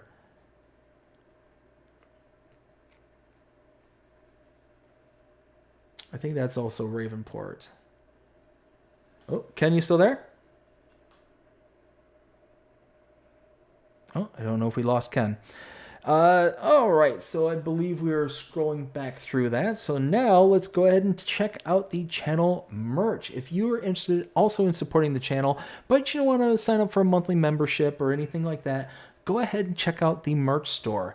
They're at bddgaming.creator/spring.com, and I realized why Ken couldn't talk is because I was on a different scene. I apologize, Ken. That was my fault. Anyways, go ahead to bddgaming.creator/spring.com. There you can get a whole bunch of custom merch for the channel. I want to give a big shout out to all the people that has purchased stuff from there in the past. People like Ken, Jonah, Peppa. We've got... I said Peppa, not Pippa. We got Will. We've got Crimea River. Thank you all so very, very much for your purchases. And like I said, we got a whole bunch of stuff here. And as a matter of fact, here recently put out a new line of merch. So go check that out. I don't have it here in the kind of... tile cards here, but again, I want to thank everyone so very, very much. So let's go back to this. Ken and Jonah, can you hear me? Yes, Yeah, and 1.3, no! All right, sorry about that. I was sitting there talking to you, and then it's like, why can't I hear Ken? And that's when it dawned on me, oh, it's because I'm in a separate scene that doesn't have their audio piped to it. So, The shirts, I believe they have magical powers. At least it's going to be a Good Day shirt has. It's worth 3 times now for good times. So wait, it's worked on 3 separate occasions? Yes, the last time it worked, I was wearing it. I still got to see you. You figured everything out, and it worked out. Yes. I got you. Yeah, because I was familiar with the first 2 with the weather events, and then it just, I don't know why it didn't dawn on me that that's what you were talking about. Oops. I was wearing it, and everything worked out. I mean, it wasn't planned to, but it did. It did. Love it. So again, I want to give just a big, in general, thank you to everybody out there who's listening here tonight, and just a big general thank you for, just everything that's been going on with this channel, because, like I said, very pleased, very happy with how everything's been working with the channel, and just the general vibe that we have going on around here for this channel. So again, thank you all so very much. Good. Hello. GEHD, thank you so very much. How are you doing tonight? Hope you're having a fantastic day so far. Let's see. Let me get all shimmied back around. So, Baby D. Yo. I was just wondering, 2 weeks ago, I sent you a suggestion for merch. As you know, 2 weeks ago, I came out of the hospital. I was just wondering, with that phrase, I got farming stuff to do. I ain't got time for hospital. If there's anything going on with that. So it is. So that's actually the latest line of merch. I don't have the actual image of it within the reel. So yes, that is the newest line. Ooh, you know what? I could do a screenshot. Now, I did make a slight alteration to it, No, but sure. let me see if I can bring it up here real quick. Ba, ba, ba, ba, ba, ba. Where is? Nope, that's. Aha, there we go. I found it. Don't have the actual image of it within the reel. Okay. Oh, that's cool. So That's all right. No, let me see if I can share my. Nope, that's not the right one.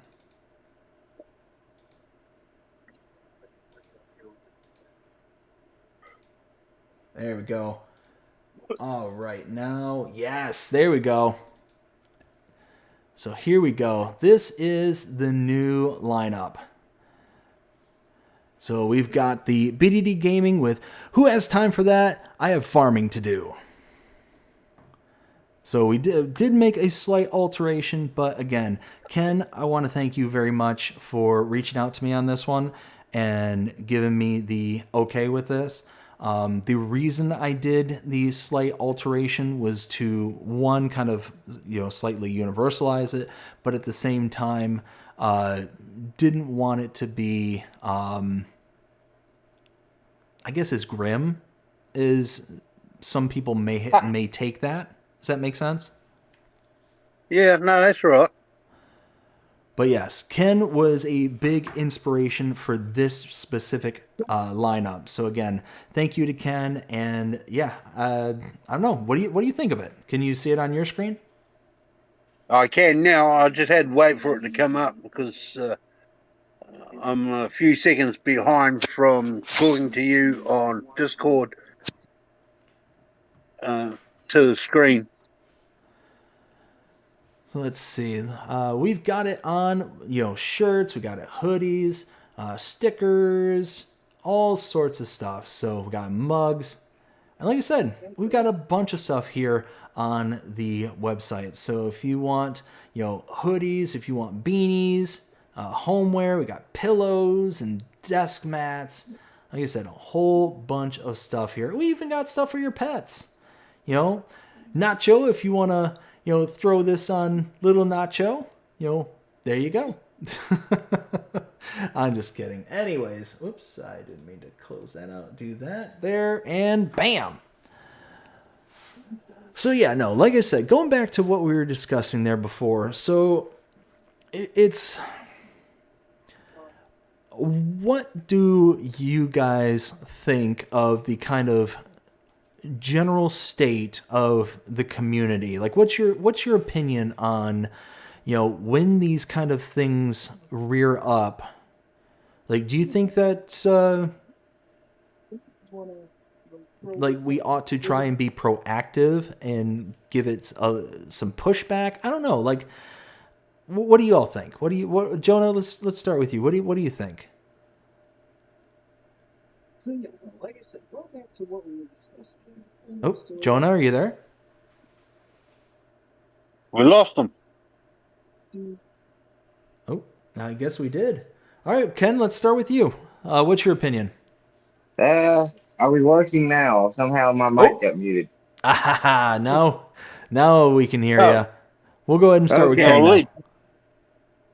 Like my thing is, like, say, yes, we should police it, and sometimes, like, maybe these people are doing it, maybe they're not intentionally doing it or not knowingly, but help people understand that on the other side of these, maps, mods, or whatever, is a person who created it. And if you're going to be, critical, make it constructive, give, like, say, your feedback on what you would improve on, but don't say you should have done it. Just give them positive feedback. That's probably what be more preferred and everything. Because if someone says, like, oh, well, if a lot of people are telling me, say, I should have made this red instead of blue. Okay, well, that's positive feedback. But everything, you should have just made this blue. Why did you make it red? But it's your mod. You do you. But next time, maybe make it blue or whatever. Mm-hmm. Just positive feedback. is what we need to start doing. Yep, I Or, agree. or, Ken, what or about you? well, I totally agree with Jonah how they do their mods, but maybe they could include that color palette so you can choose your own colors on the certain equipment, like on certain tractors. You can change and harvesters. Yeah, a lot of modders do that, but I'm just saying, like, say, just the little things. Like, people always pick on, like, saying, "Oh, you didn't put this building there." Right. It's just like, say, listen, give them positive feedback, but don't tell them how to do their stuff. So, Yeah. I totally agree with you, Jonah. I'm no modder. I'm no map maker. Exactly, and that's what we need to say at the end is, we do not know how to do the stuff you do. Like, so. And I always say there's always time for feedback. Like, say, there wouldn't be modders if they didn't want to accept feedback. That's sometimes part of it, but it's the way you say it, that makes you make or break what you're trying to say. Yeah. Yep, I fully agree. It's one of those.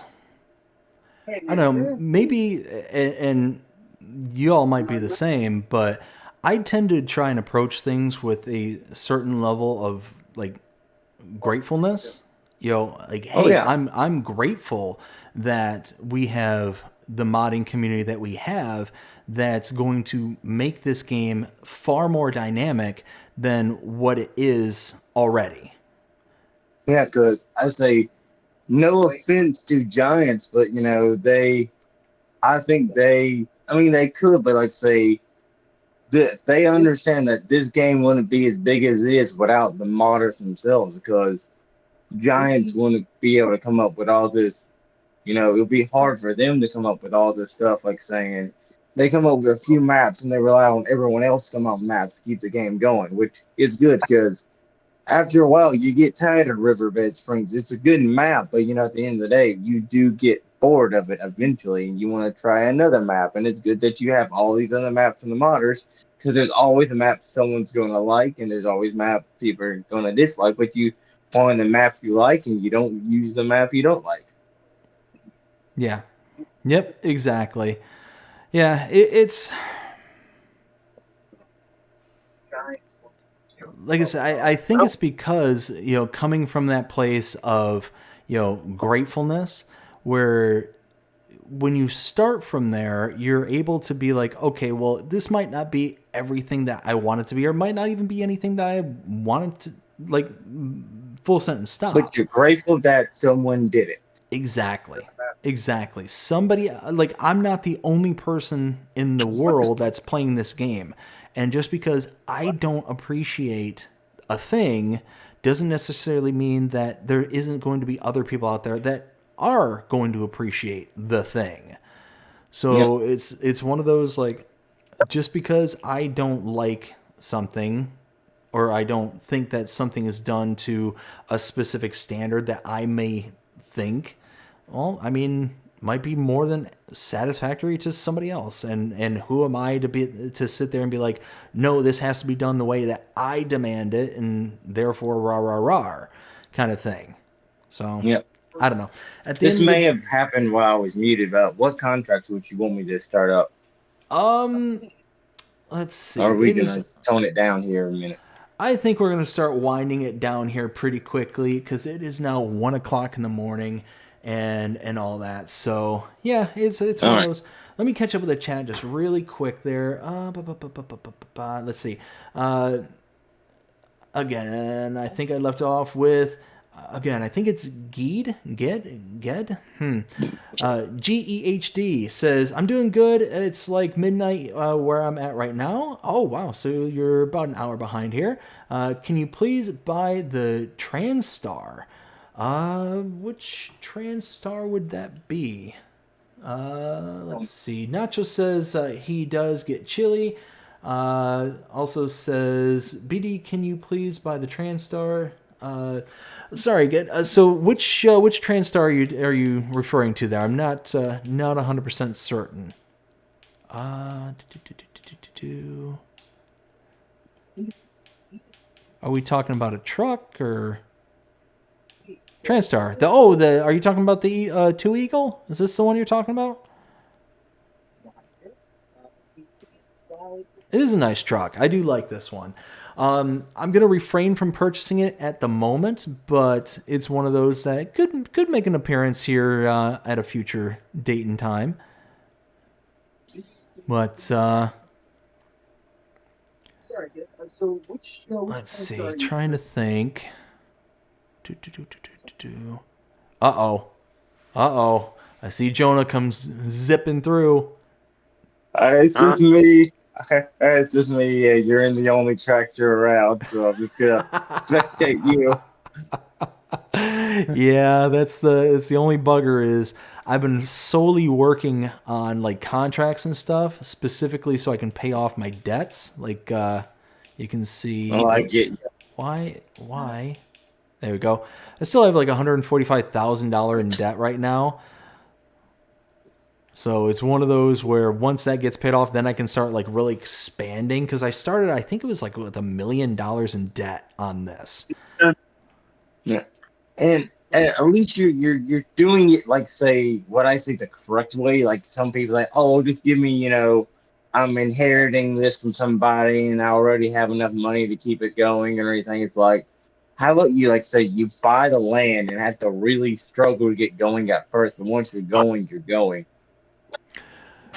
Well, yeah, and it's one of those where because on the live streams, like I said, it's more of a kind of chill atmosphere where we're just kind of hanging out and just having a good old time. It's one of those where I don't like come up with a bunch of scenarios and all that stuff for the live streams themselves. Really, that's kind of more reserved for like the role plays and stuff like that. To where this is kind of like just an easy kind of casual flow, and all that stuff. And the only kind of pre-built-in cursors that I put in are things like the money, having a whole boatload of debt to dig my way out of, or whatever the case may be. So, yeah, it's one of those where the kind of challenge builds on live streams I tend not to do because of how wishy-washy the timing can be for my live streams. It's never really like consistent as to when I can do live streams because I do map tours, do map updates and all that stuff. So it's one of those that I'm always at the kind of mercy of giants in their releasing schedule. Yep. But I'm going to finish off this field real quick, and then I think that's when we can go ahead and start calling it an evening there, fellas. But, before we get to that part, I want to thank everybody. I want to thank Will for stopping in here earlier and him having to take off, unfortunately. I want to thank you, Ken and Jonah. Thank you both so very much, not only for stopping in here tonight, but also for getting us to our Friday goal. So thank you so very, very much. Oh yeah. I always like supporting, because like I say, the little guys, I think, the big channels and everything, okay, they can support themselves. Like, not that I don't support them. I'm like, well, y'all make enough money because y'all have 2 million subscribers to say, well, you're probably making at least enough to pay some bills with your money, where the ones with like less than 25,000, like, well, this is just a side hustle with the, pretty much.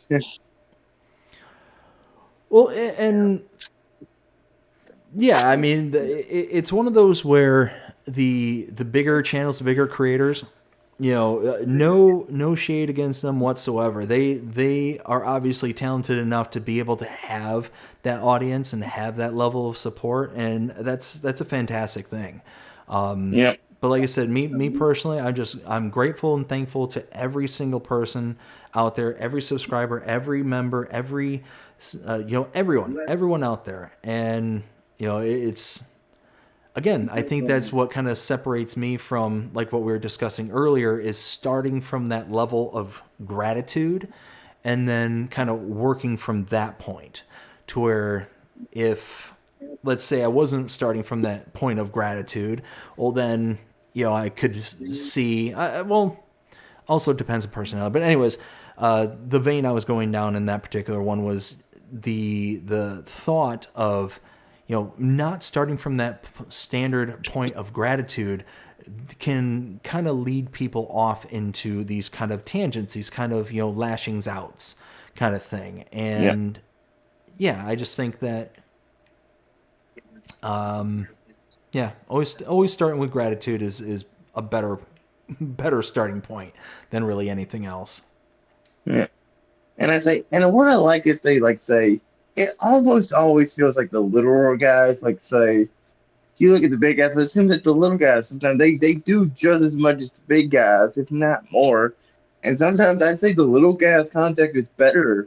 Sometimes you just got to find, the right person like you. I'll watch you pretty much more than anyone else, Well, I'm the because I same. like your content. I'm the same way. I watch Mr. CLP mainly for his map tours and mods. I occasionally watch his Let's Plays, but mainly for the maps and mods. Yeah. And I watch DJ Goham, for his, daily, mod releases and stuff. Well, and that's the thing is, like, Mr. CLP, DJ Goham, like, I've got huge respect for them because, like I said, they're the people who directly influenced me to get into this space. They're the ones that are kind of blazing the trail, and I'm hoping that I can, come up behind them and, not even necessarily rub shoulders with them, but just kind of create my own little sphere here. Have a community. Like I said, the whole reason I started this channel, and I know I mentioned this so many times, so I'm going to say it one more time. The whole reason I started this was because I felt that there was a void, not necessarily within the farming simulator sphere, but with the entertainment sphere as a whole. To where, when I started this channel, it was over 2 years ago. And that was when a lot of things, in the kind of, I guess, the zeitgeist of the country were, very, like, pushing. Like, we've got to, where entertainment was coming first, or coming last, and the messaging was coming first, kind of thing. And it was one of those where I felt like the entertainment was being lost. And it's the last thing that most people want to have at the end of the day is to be messaged to, be barraged, especially like, hey, I just got home from work and all I want to do is turn off my brain. I just want to turn off my brain, have some fun, and all that. And that's what I felt like I was trying to bring to the sphere, is a place to just kind of have some fun. And that's what also about this game. For me, I started playing this game where I guess not at dark time, but just I was bored because I had just I guess technically lost my job, but it was everyone lost job because the place was terminating the contract. So it was I'm glad I found this game because I'm I found a new community besides my train community, the farm sim community. It's just as fun. I'm and just it's fun. I have a game to play, which I never knew I liked farming simulator. I'm let me just try it. And I played probably that first day, played it 15 hours straight. Yeah, exactly. I mean, like I said, it's one of those where I've heard so many people oh man, I found this game in such either dark times or whatever the case may be. And it's it's amazing how, a game or a creator or whatever, how they can, bring kind of a calm over one's life, if that makes sense. Oh yeah. And like And saying that, and I forget who it was. Like, it wasn't Driver necessarily, but it was someone just doing like a recreation. Like they had a lawnmower business. And I started watching that, and like they had a whole series that they put together in the compilations. I'm like, I watch it. I'm like, well, this game looks really, really fun. Downloaded the game and just started doing what they were doing. But I'm like, well, let me explore, this. And I'm like, I really got into the farming part. I'm like, say, well, there's a lot more to this than just mowing grass. oh yeah, for sure. And it's funny how it all works out in the end. It's like I said, that's part of the reason why when the whole issue happened, that kind of led us down the whole rabbit hole of what we were discussing earlier in regards to kind of the negative feedbacks and all that. That's kind of why like I get kind of involved in it and kind of speak out against that kind of behavior. It's because it's one of those where at the end of the day, people are people, and it's one of those where if we start driving a lot of the creators out, it's going to it's going to take what